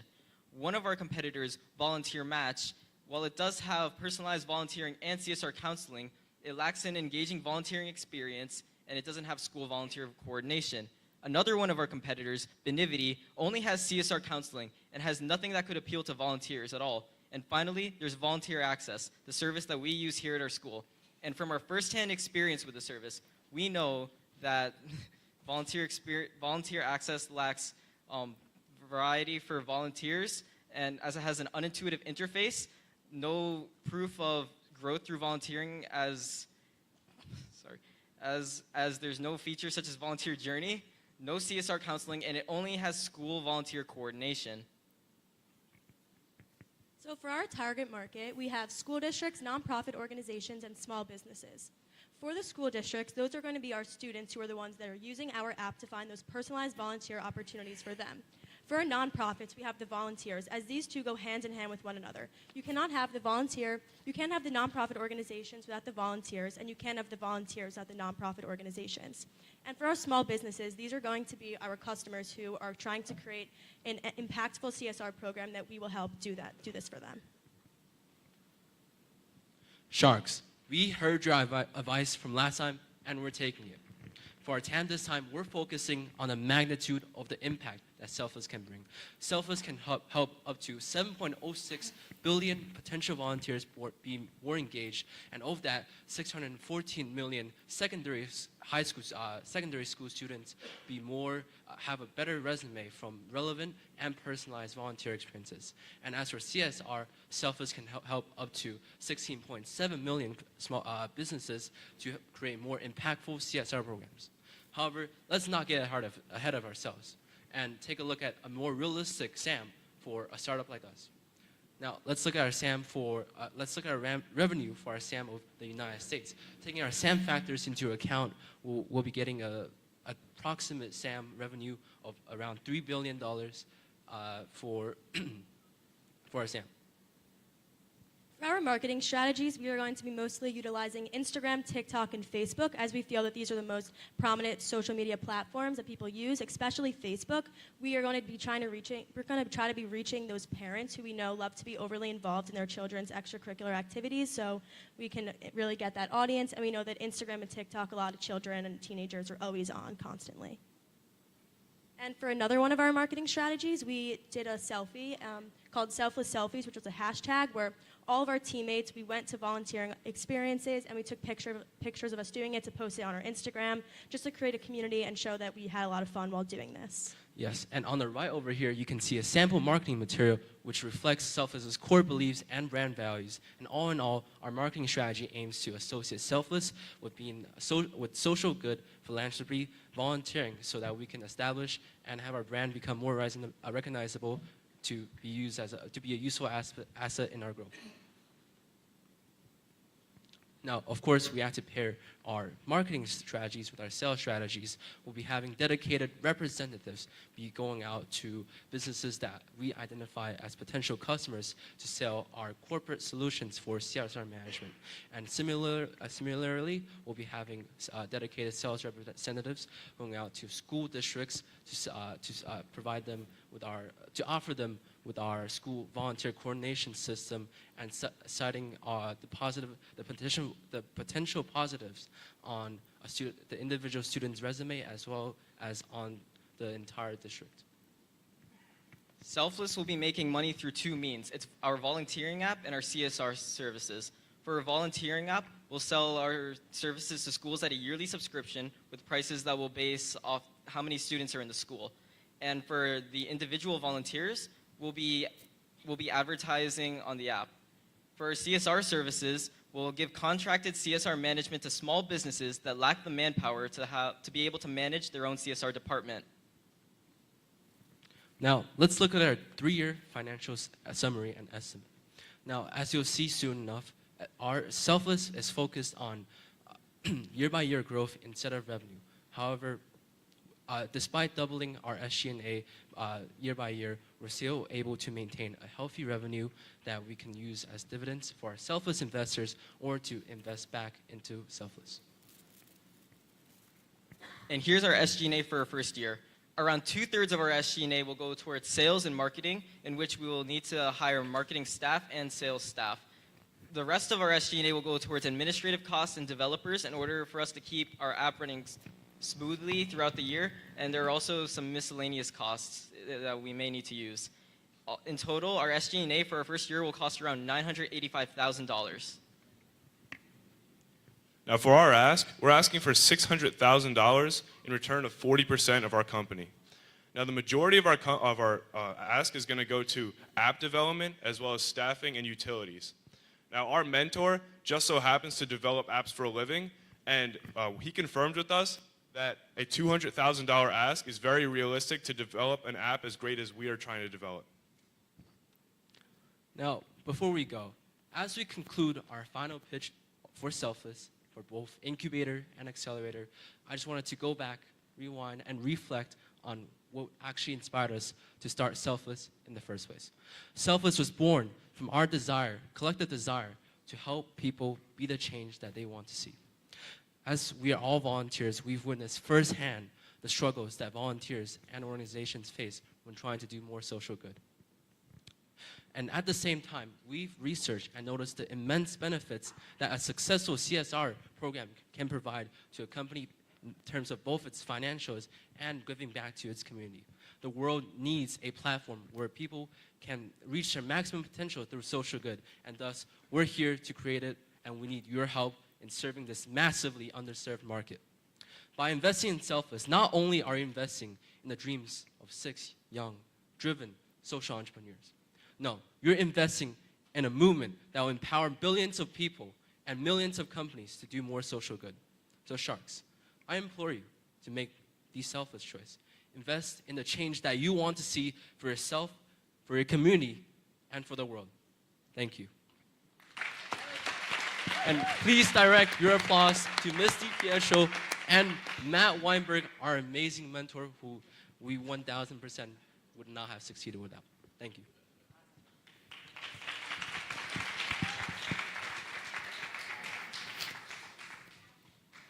Okay, guys, great job.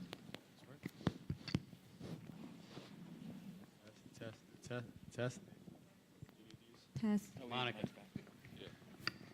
Wow, guys, you were truly amazing. You took all our feedback from the last couple months, incorporated every single piece of that feedback. Hats off to you guys for that. That was excellent. I truly love the extension of the idea that you originally had, which was for the audience's sake, so they know it was volunteering for students within school districts, and extending that to the CSR market was brilliant, and something that, you know, all us investors or sharks up here, we know how important that market opportunity is. So you guys did a great job. And I think that's great. I think you're not saying that up front, right? So it's not coming clear. It almost feels like you're apologizing for generating more revenue through the CSR business. And if you believe in it, if you think it's real, if you think it's going to make money and make an impact, get it out up front. And it's a great tie-in. If you can go into the financials just for a minute, I know we're tight on time. You're showing big revenue, right? You got a big market, you're showing big revenue, that's great. If you go to the revenue the page.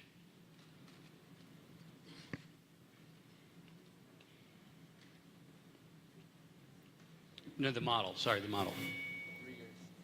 The financials, there you go.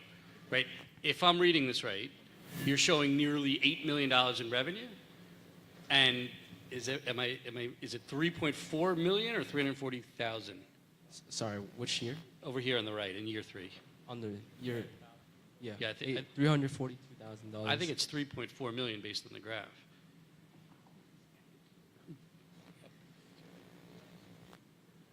Sorry, I'm sorry. Yeah, it is 3.42. Okay. In any case, that wasn't my point. My point is you have big numbers here. You have big opportunity.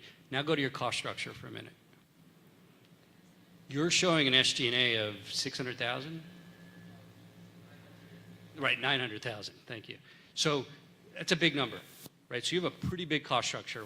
My guess is because you're building a consulting business, because you're building a CSR business, and you need a lot of human capital, a lot of labor. Fine. Now tell me how much we want to raise. Go back to that page. So you want to raise 600,000, but you're telling me it's going to cost 900,000 in year 1. So walk me through that. Yeah, so year 1, all of us, we would be prepared to take rain checks and basically take the $600,000 and put it back into the company. Although we're going to take we would be, per se, taking a loss, we would be putting more experience, more effort, and we would have more employees working with us, and that will allow us to grow at a higher rate in year 2 and 3. So we're not troubled by the year 1 by having a net loss initially. Thank you. Michael. I'm going to be very quick only because I know we have to move on. Alex. And everybody so far has shown incredible growth tonight on the stage, but at one point tonight, you took a pause, right? And then you kept going. And I just have to, it's a perfect example of why this experience is so important. And I just wanted to tell you just how impressive it was, because in that moment, you could have packed it up and been like, all right, somebody else go. And I will say this, as a team tonight, a couple times, you guys just stepped up for each other. I thought it was incredible.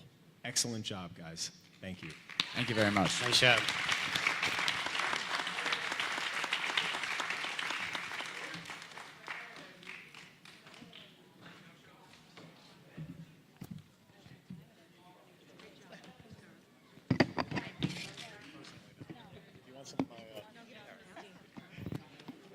Thank you.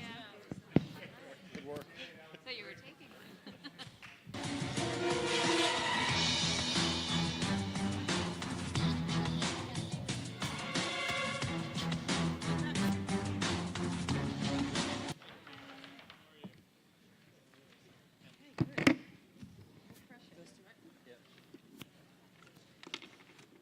Okay, our last pitch of the night.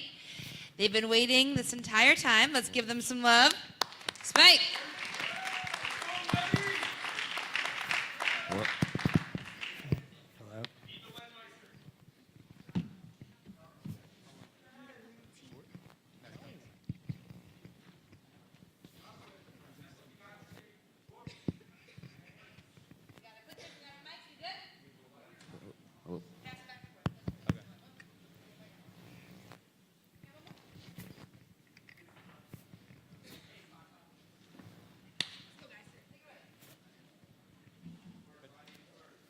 Good evening, Sharks. We're your Spike team. I'm Jack Meyer. I'm Blake Somer. I'm Alex Sadovsky. And I'm Logan Karnofsky. And we are seeking $200,000 for 5% of our company, Spike.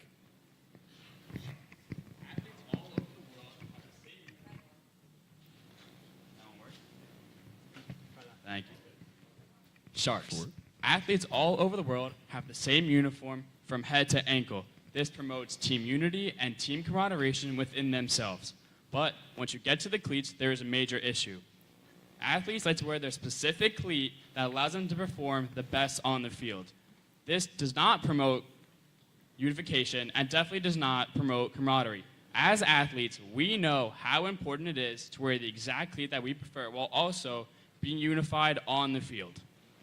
Now, wouldn't it be great if an entire team of young athletes could feel empowered and be matching from head to toe instead of just from head to ankle as it is now? Wouldn't it be great if they could be mirroring their professional and Division I college athlete counterparts? Introducing Spike. With Spike, it is your cleat and our wrap. Spike is just that. It is a wrap that is applied to the outside of the cleat. Think like a car wrap for cars. We are a cleat wrap for cleats. So right now, with Spike, as you guys see in front of you today, Spike will allow the team to appear to have uniformity from head to toe, giving them that extra sense of team camaraderie and team unity, while the underlying cleat remains different depending on that athlete's preferences. How does the customization aspect of Spike work? Welcome to our Spike Design Lab. We have made it a simple, easy way to customize your cleat. The very first step, easy, pick your sport brand that you wear the most. Adidas is my choice, and let's move on. Next part, we need to pick your sport. Soccer is a choice here, but any sport that has a cleat is applicable. Next, you're gonna pick the style of the cleat that the brand represents. So for me, it would be the Adidas Pure. Now on to the fun part, the customization. Spike has millions of designs that are applicable to it over time. The first part is clicking on shapes and symbols, which allows you to go through the list of A to Z of all the symbols that we offer to put on our cleat. Charity ribbons are a great way to represent certain charities. I'm gonna put it on my cleat. The breast cancer awareness ribbon is perfect on every cleat and apparel, but you can put it on your cleat in any design, any angle, any size, anywhere on the cleat that you find fit to best represent yourself on the field. The limits for Spike are endless. You can put anything on the cleat that you want. So the Roslyn Bulldog is a great way to represent Roslyn in all sports across the whole entire community. So why not put a Roslyn Bulldog on it and show the Roslyn pride while representing yourself on the field? Once you're done with that, you're welcome to our simple and easy exit page where you get a design number, select your sex, and the size range you want for your wrap. So, Sharks, we're talking a lot about unification on the field, but how are we going to ensure that teams are actually unified on the field? So, we're going to use This is how teams will be able to buy the exact same wrap unity on the field while having the underlying cleat be personal to whatever they want. So how we're going to do this is through the team store, but we're going to start with the design process. First, someone will go from your team will go onto the Spike web and create the design for the wrap exactly how your team wants it. Then, when they are done, they'll be given an individualized code that will be personal to your team store. This code will be sent to the rest of your team members, and then the team members can go onto the Spike website and input on the top where it says design number, automatically populate the cleat on the right side. This ensures that everyone on the team has the exact same model and everybody will be unified rather than making an error trying to copy the person before you. It will take you right to your checkout page and everybody's order will be sent to one person's house, because this way we can mass produce the cleats, we can mass produce the wraps and speed up the ordering process rather than having to create one wrap after another. We can just print like 10 in a row and then it speeds up the ordering process. In the package that will be sent to this one person's house, it will include all the Spike wraps from the entire team and a QR code that links to a video that tells you exactly how to apply the wrap to the cleat. So Blake is going to pass around a model package that will be in like a giant box, and each person's wrap will be in a box, like in a little envelope like this.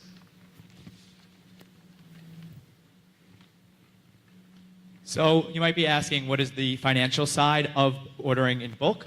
So for orders between 20 and 29 units, there will be an 8% discount applied. And then for orders of 30 plus, there will be a 12% discount applied.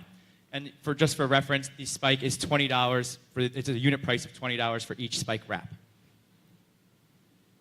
So here's our SWOT analysis. First, our main strength is that we are the only company that can mass produce cleats for teams and get them to you in a timely manner. Next, to our weaknesses.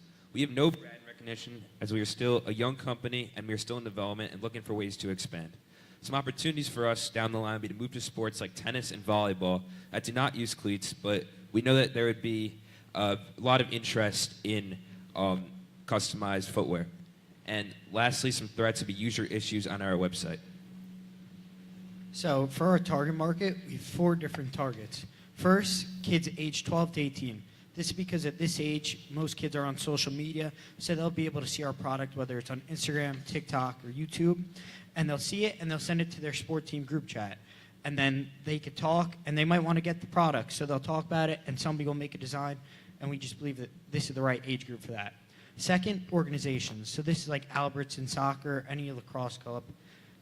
They have uniform requirements, and everybody has to wear the same uniforms. And we hope that one day they'll enforce their players to wear our wraps on their cleats so that everybody looks uniform. Third, parents. Ultimately, they're the one that's spending the money on the product for the kids. So we believe that they're a target market also because they could see it and show their kid. Or for kids under age 12, they could communicate with the other parents on the team and also buy it for their kids. And third, D3 college teams. This is because D3 college teams don't have brand deals, so they're allowed to wear whatever cleats they want, and they can put what they want on their cleats, so it works perfectly for them. Second, our marketing strategy. So first, we want to use social media. So our Instagram, TikTok, YouTube, every time we make a product for a team, we're going to post it so that people could see it and get it out there, and if they like it, they'll send it to their team, hopefully. Second, pop-up tents. So what we plan to do is go to lacrosse tournaments, soccer tournaments, football tournaments, anything like that, and they have tents there where people show sports products, cleats, bands to help keep your cleats tied. And we think that if we were there, it would be a great way to show our product to people who would use it. So for our total addressable market, it consists of the 60 million youth athletes that participate in organized athletics, coupled with the 15 million adults that participate in both men's and women's organized athletic activities. So if we times this by the $20 unit price and then the assumption of 2 orders per the entire calendar year, this gets us to our total addressable market of $3 billion. Then for our serviceable addressable market, we want to target primarily the tri-state area because this is where we're able to, one, market the most with our pop-up tents, and then also this would be where word of mouth will spread the greatest in this tri-state area for the beginning. And so this would be 10 million people times the $20 unit price gets us $200 million for our serviceable addressable market. So here's our competition comparison chart. First, we'll look at ability to customize designs and not just colors. So with Nike and Mizuno, you can only use the colors and patterns that are on their website. Whereas with Spike, we allow you to do whatever color you wish, whatever pattern you wish, and add whatever designs and logos you want. While Illustrative Creations allows you to include more designs and logos you like, they are hand-drawn, and they have an ordering limit of 30 cleats a month. So while they may be able to get you the customized design you want, they may not be able to handle multiple teams ordering, or maybe even one team, as 30 cleats could carry, maybe just half of a large sports team. Then, ability to bulk order. Spike is the only company that allows you to bulk order and get it for your whole team in a timely manner. We know that a lot of sports teams, no one knows who, for high school, there's tryouts, no one knows who's going to be in the team until it's actually made. And, for ordering it, it could take some time, and if you don't get it in time, you won't have it for possibly until the end of the season. And Spike also has no large customization fee that you'll see with Nike, Mizuno, and Illustrative Creations.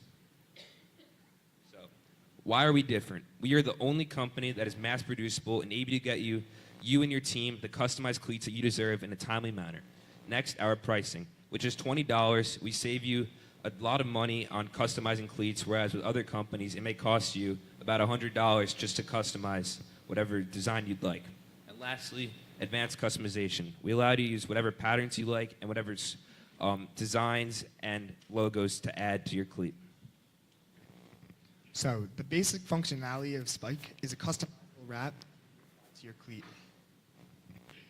So with Spike, we add aesthetic to typically plain and boring cleats. We add that extra emphasis that athletes are looking for.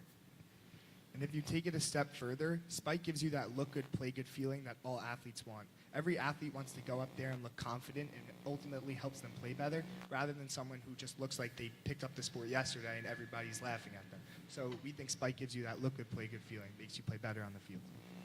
Yes, and then finally, we want to spread the team camaraderie and being part of a unified team, which is ultimately the final goal of Spike, to make teams feel unified and giving them that extra sense of team camaraderie on the field. So now I want to walk you through the Spike journey, starting back at our MVP test. So at our MVP test, we were looking for thermoplastic materials because this is from our preliminary research and development, we believe that this is what we'd be looking for. However, as you can clearly see, these materials are way too thick, as they wouldn't be able to mold to a cleat as we had originally thought. As well, we weren't able to add the aesthetic portion to these materials, again, as we had thought. So we hit the books again and did some more research, and finally, we found success with our first material with a carbon fiber vinyl wrap. So as you could see, it was very easily applicable with a hair dryer, as wrap is applied with heat. The cleat did come out really well, as you could see, but we were not done yet. We were able to find a stronger material that would benefit the contact sports more, as the material stays on more in weather.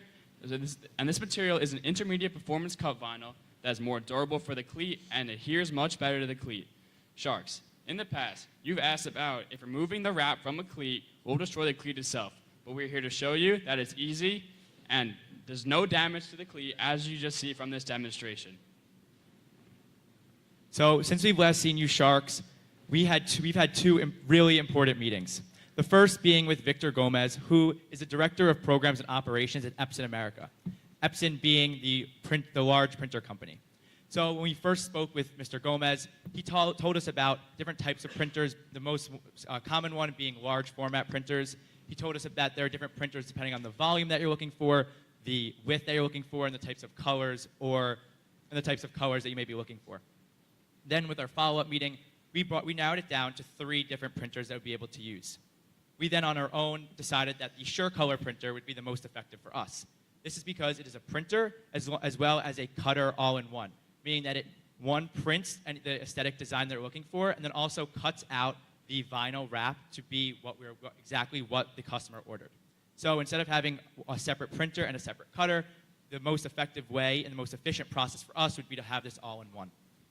Then we met with the president of Alberton Soccer Club, which is John Liliotis. We explained Spike and then showed him our preliminary prototypes, and he was very enthusiastic with the product, saying that this Spike would be something that he would most likely assume in the company once we showed him more prototypes in the future, as well as if he had only created a patent for it. He went as far as saying that for his Labor Day tournament coming up, we would be able to be a sponsor and as well as a pop-up tent at this tournament, which would be able to get us a lot of outreach to our target community that we are looking for. So these 2 meetings were extremely successful because we were able to, 1, narrow down exactly what we were looking for in the printer, and then 2, know that we were able to nail this target market. So for our validation, we interviewed 60 different people, 30 males and 30 females, and a mix of children and adults. So the first question we asked, how often do you buy team apparel? So this was phrased in a per season way. So most people said that they buy apparel for their sports team 1 to 2 times per season. So this is once for lacrosse, once for baseball, stuff like that. And then we also asked, how much are you willing to spend on Spike? And 33% said $21 to $30, and 23% said 20 or less. And this was the overwhelming majority of people. So we decided that the price could be in this range. And as you can see, 33% said 40 or more. However, this is very skewed because some people said 40, some people said 50, some people even said 80 or 120. So it just wasn't good data. Now let's take a dive into the financials. For our startup costs, we're looking for about $87,000, and this includes our printer/cutter, the shirt color printer that Blake was just telling us about. That's going to cost us about $27,000, along with our website development that we use companies like Happy Cogs, who came to talk to us in class, and other companies online to get an estimated cost of about $50,000, and then we're going to use about $10,000 in startup inventory to get us up and running. And then for SG&A costs, it's going to be about $58,000, and these include insurance, salaries for lawyers and accountants, bug fixes to make sure our website is constantly running because we have a very interactive website, so we need to make sure that it's always up and running and there are no issues. And marketing is going to be a large percent, at 61.3% of our money, with about $35,000 going to that because we want to get our name out there in our first year. So our total cost of goods sold are $4.60, which as you can see includes the vinyl wrap, the printer ink, labor costs, shipping costs, and packaging as well. And then you might be wondering what our margin is. So we have a 77% margin. Now going back to the slide that we've seen earlier with the discounts added, we still have a 69% margin with the 8% discount and a 65% margin with the 12% discount, showing us that we are a very liquid business. Now we're going to take a look at our projections. So for year 1 and 2, we expect to be pretty local, take it small. We're going to perfect what we have going in the Long Island and tri-state areas. But we did some research on companies in the similar industry as us, such as GOAT, which is now a very, very popular company that started doing pop-up tents at lacrosse tournaments. So we're kind of modeling after them. And that by year 3, they started branding nationally and shipping nationally. So we're going to kind of use them as influence. And by year 3, we expect to see a lot of growth. And by year 3, we're going to bring in about $4 million in revenue and a little over $2 million in net income. So we want to talk a little bit about our revenue buildup. So with Spike, it's not a real seasonal product because cleats are used all year round. Even when it is cold outside, there are still indoor leagues. And so we assume there will be a monthly buildup in sales because as we continue to grow and reach more organizations and more schools as well, we will continue to grow month over month and then year over year. As our time at Roslyn High School ends, we hope to continue Spike past our graduation time. So in order to make the transition as painless as possible, we have contacted a lawyer to learn about the patent process. We have started the process for a provisional patent, which includes creating documents and diagrams. To protect the safety of our product, we're not going to be showing you guys today, and we appreciate your cooperation in that process. So please contact us. You can follow us on Instagram at spike.excel. Feel free to reach out with any questions, comments, or concerns at spike.excel@gmail.com. And also, feel free to follow us on TikTok at spike.excel. And lastly, I'd like to thank you, Sharks, for coming here, everyone else in the audience, and our amazing teacher, Ms. DiPietro, and our mentor, Craig, for helping us along the way. Thank you.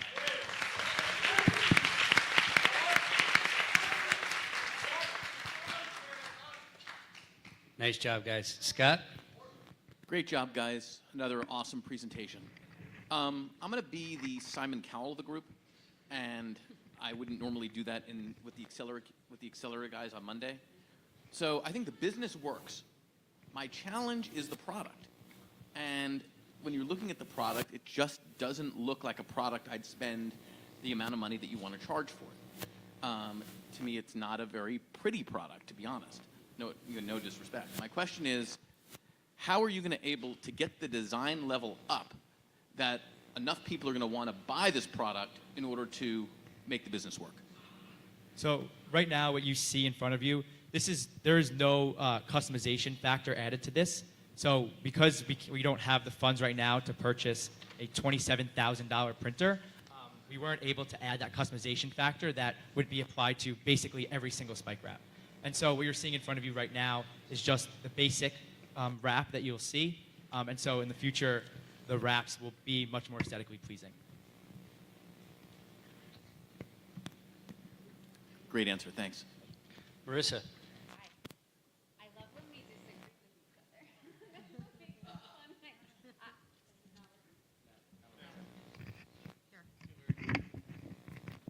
Okay, hi. Well, I disagree. I love it. And I have 3 kids who play sports on 1,000 different teams, and I always recognize this. I look at these teams, and the backpacks match, and everything else, and then you always look at the cleats. And the one thing, it helps me identify my child. But on the flip side, it reduces the unity. I guess my question to you all, great job presenting. I really thought it was fantastic. I would say long term, is your vision to be in the business of creating unity within teams, or is it really to be, mass producers of custom wraps? So it's kind of a combo between the two. So we are a wrap company. Realistically, we are a printer company.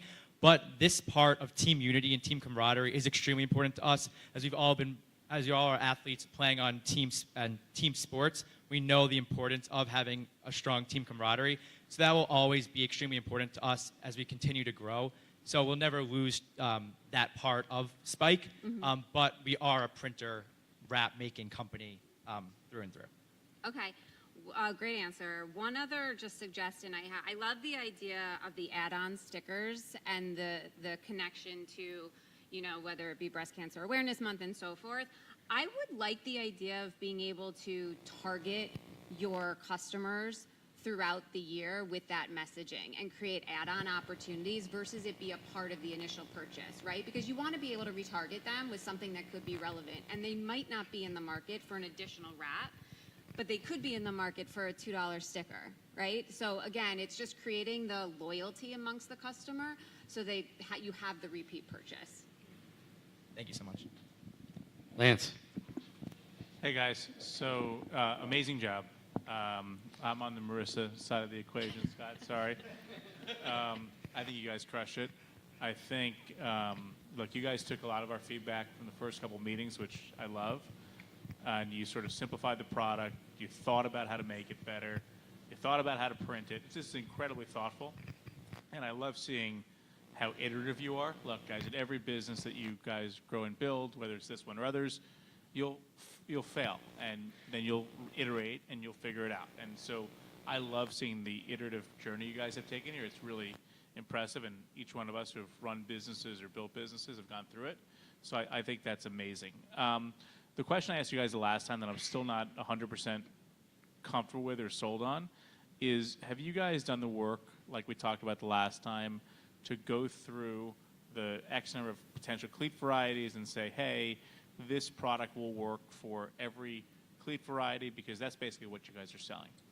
So yes, we have all the dimensions of the cleats on our website. So with the different styles, with the different brands, you're able to click a certain brand. So I did Adidas, obviously. List of brands, you scroll through, and then you would click Adidas, and then the type, and obviously the sport. Then the types of cleats that Adidas has for that specific sport would be up there. I scoured their website looking for all the styles of sport. They're all different shapes, so that's why we did introduce, and I appreciate your feedback.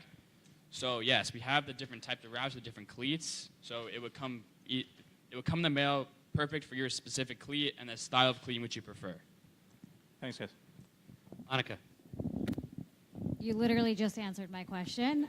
You're welcome. So I was just, Great job, great answer. Actually wasn't clear, I think, to Lance or myself. I was wondering the exact same thing. Football cleat, baseball cleat, some are high, some are low. Nike makes a different cut than Adidas. So I think we missed that. It went through really fast. I love that you put the shoe on the table and we could actually see the product. I'm also, unfortunately, not in Scott's, he left, not in Scott's camp. I think the idea is brilliant. My kids are part of a lot of travel teams, and that camaraderie aspect is so important.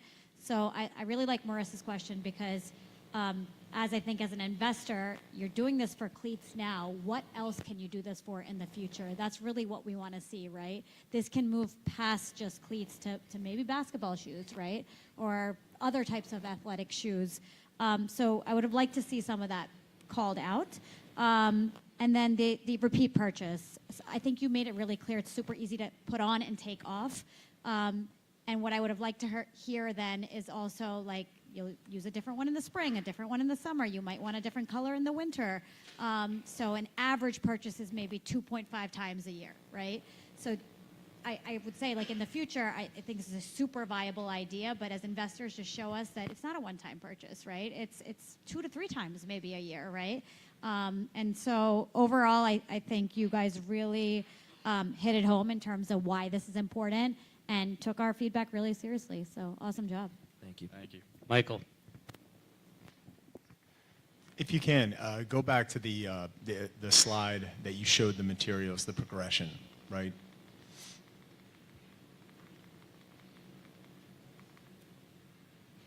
This is my favorite slide of the night. Again, I'm not going to pile on Scott, but guess what? My 14-year-old 8th grader just texted me and asked if you guys could start doing this for his hockey skates as well. So here's the thing. Here's the thing. This slide is everything, right? It really is. Jason and I looked at each other when this slide went up, and we had the same reaction.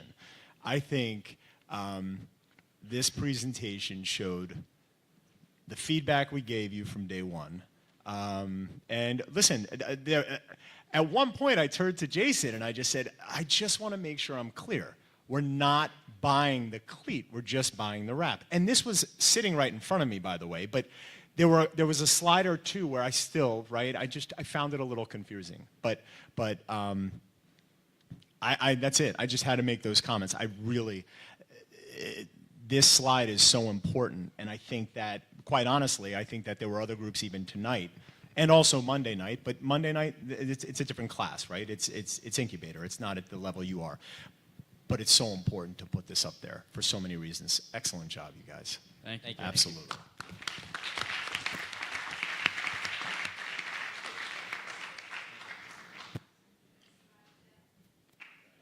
Nice job, guys. That's it.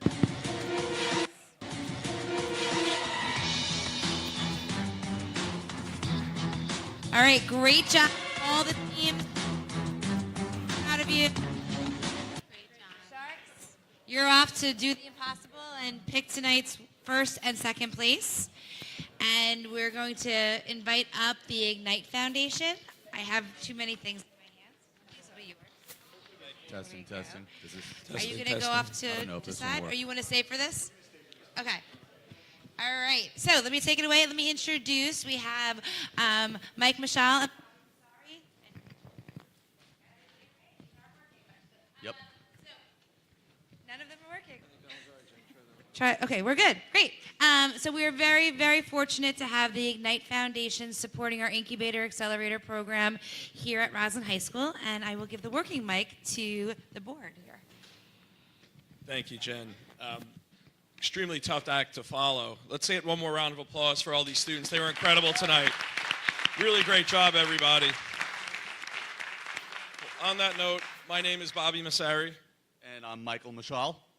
And we are here representing the RHS Ignite Foundation, which is an independently run, not-for-profit group that was formed by parents and students with the guidance of some of our favorite teachers.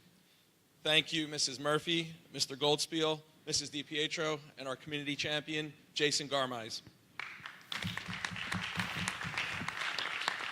And so for those of you who don't know what Ignite is, it's, our foundation's objective is to raise money through charitable donations to support the educational experiences of students enrolled in the Accelerator and Incubator programs at Roslyn High School. This will be the third year we are awarding $1,000 scholarships to two very impressive students that are here with us tonight. These scholarships are 100% supported by donations to the Ignite Foundation, and we truly thank everyone who gave their support, including parents, foundation members, and community businesses such as C2 Education. And we also wanted to say a special thank you to our friend John Morris, who was sadly taken from our community way too soon earlier this month. John's generous pro bono legal services were instrumental in making Ignite a not-for-profit entity, which enables us to award the scholarships we're about to present a reality. What always amazed us about John is how in the middle of his massive M&A deals, and of course his devotion to his amazing family, he always made time for our efforts as he knew how much it would mean to so many students today and in the future. John is a true role model and epitomizes what Roslyn needs more of, and he will be very missed. The Ignite Foundation will always be grateful for his contributions. So, without further ado, let's get into the awards.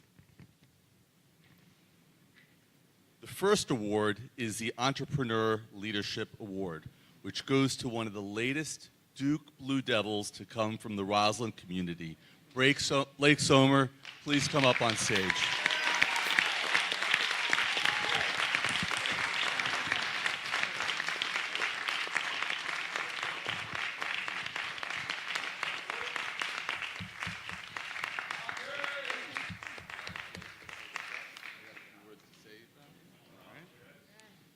So Blake, throughout Blake's time in the Incubator Accelerator curriculum, he's demonstrated an exceptional aptitude for entrepreneurial endeavors, showcasing a remarkable combination of ambition, creativity, and essential skills required to thrive as an entrepreneur. One of Blake's most impressive qualities is his eagerness to learn and openness to feedback. He actively seeks out opportunities for growth and development, constantly seeking new knowledge and insights to enhance the entrepreneurial skills. Moreover, he listens attentively to the perspectives of others, valuing collaboration and recognizing the importance of diverse viewpoints in achieving success. In addition to his strong work ethic, Blake exhibits a remarkable level of assertiveness and confidence in his abilities. His ability to confidently communicate his ideas and vision sets him apart as a natural leader, inspiring others to follow his lead. Overall, we are thoroughly impressed by Blake's entrepreneurial spirit and leadership qualities. He embodies the essential skills required to succeed in the world of entrepreneurship, and we have no doubt that Blake will continue to excel in any future endeavors he pursues. Everybody, give a great congratulations to Blake.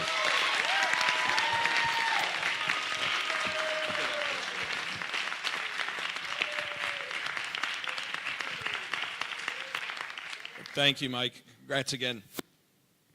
The second award is the Linchpin Leadership Award. This year it's going to an 11th grader, David Sun.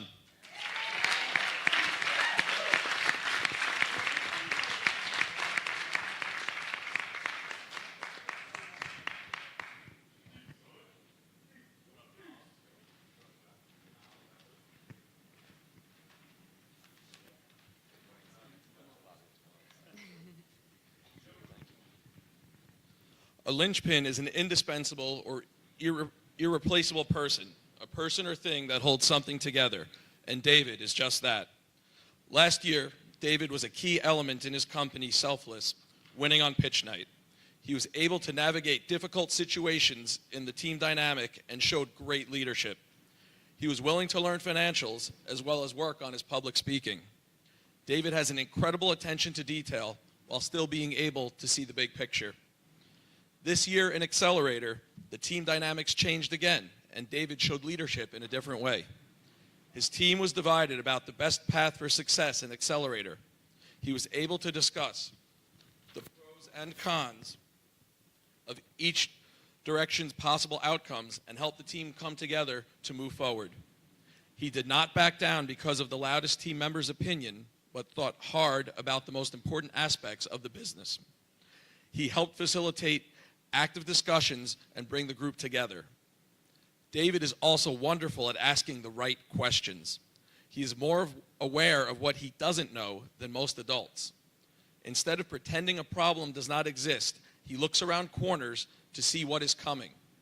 He has learned to leverage the incubator and accelerator network to gain more knowledge and be in the room with people who can give him insight. This is a wonderful way that he leads by example and brings the knowledge back to his group.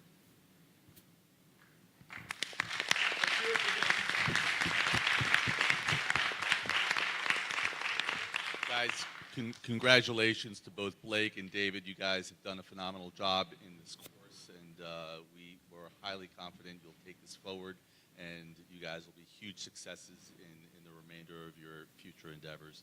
And just before I finish, I just want to say, for anyone who wants to get involved with the Ignite Foundation, feel free to reach out to myself, Michael Mashal, Bobby Masari, or David Beck, who can't be here tonight, but he's also part of our group and is one of our leaders. Thank you.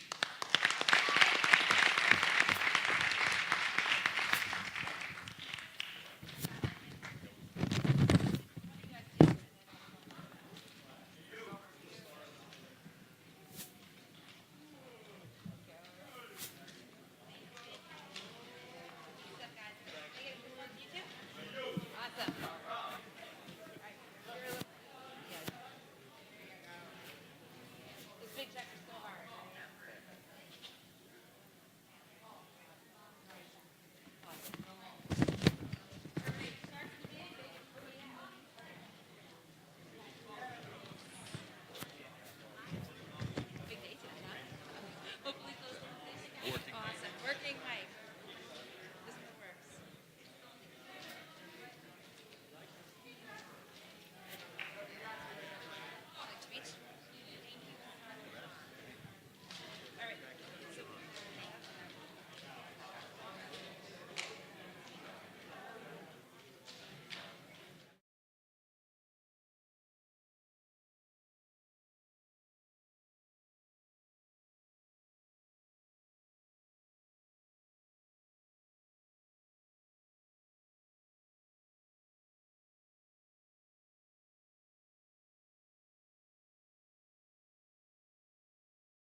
Okay, let's see if this is a working mic.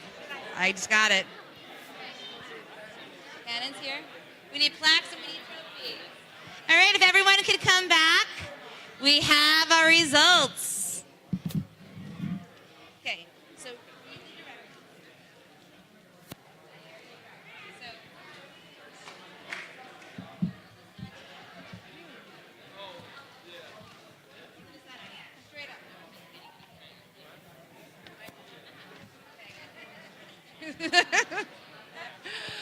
oh my goodness. Okay, to start us off as we all get settled, this is the end of your ACCELerator experience, and we've had such a journey over the past 2 years, every day for 2 years, in the trenches together, working through this, and it has been an absolute pleasure to have you guys for 2 years straight. So thank you so much for being amazing. Let's give them a round of applause. That being said, that you're all amazing, they did have to make a choice. And I'm glad I was not in that room.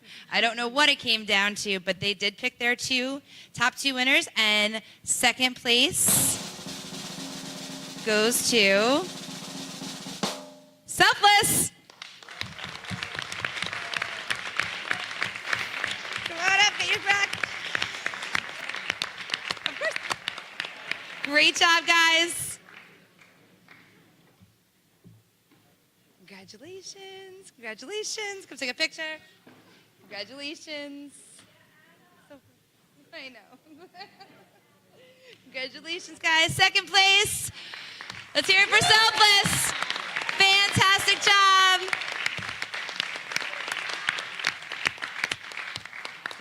Okay, thank you, guys. We have to get our mentor up here, Matt. If you could come take a picture with your team.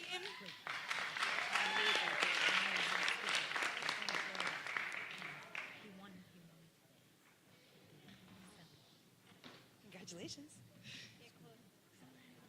Amazing mentor. Worked with them every week. Came into school with them. On the phone, Zooms, everything. Thank you, guys. Selfless, awesome job. Good job, guys. All right. Run over. Hold on to it for a second. And this year's first place. Yeah, don't shoot the assistant superintendent. I like my job a lot, okay? All right. First place goes to Spike.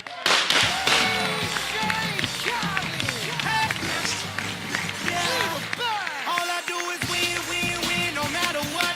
Got money on my mind, I can never get enough. And every time I step up in the building, everybody hands go up. And they stay there, and they say yeah, and they say there. 'Cause all I do is win, win, win. And if you go in, put your hands in the air, make them stay there. Ludacris going in on the verse, 'cause I've never been defeated and I won't stop now. Keep your hands up, get them in the sky for the homies that ain't making it and my folks locked down.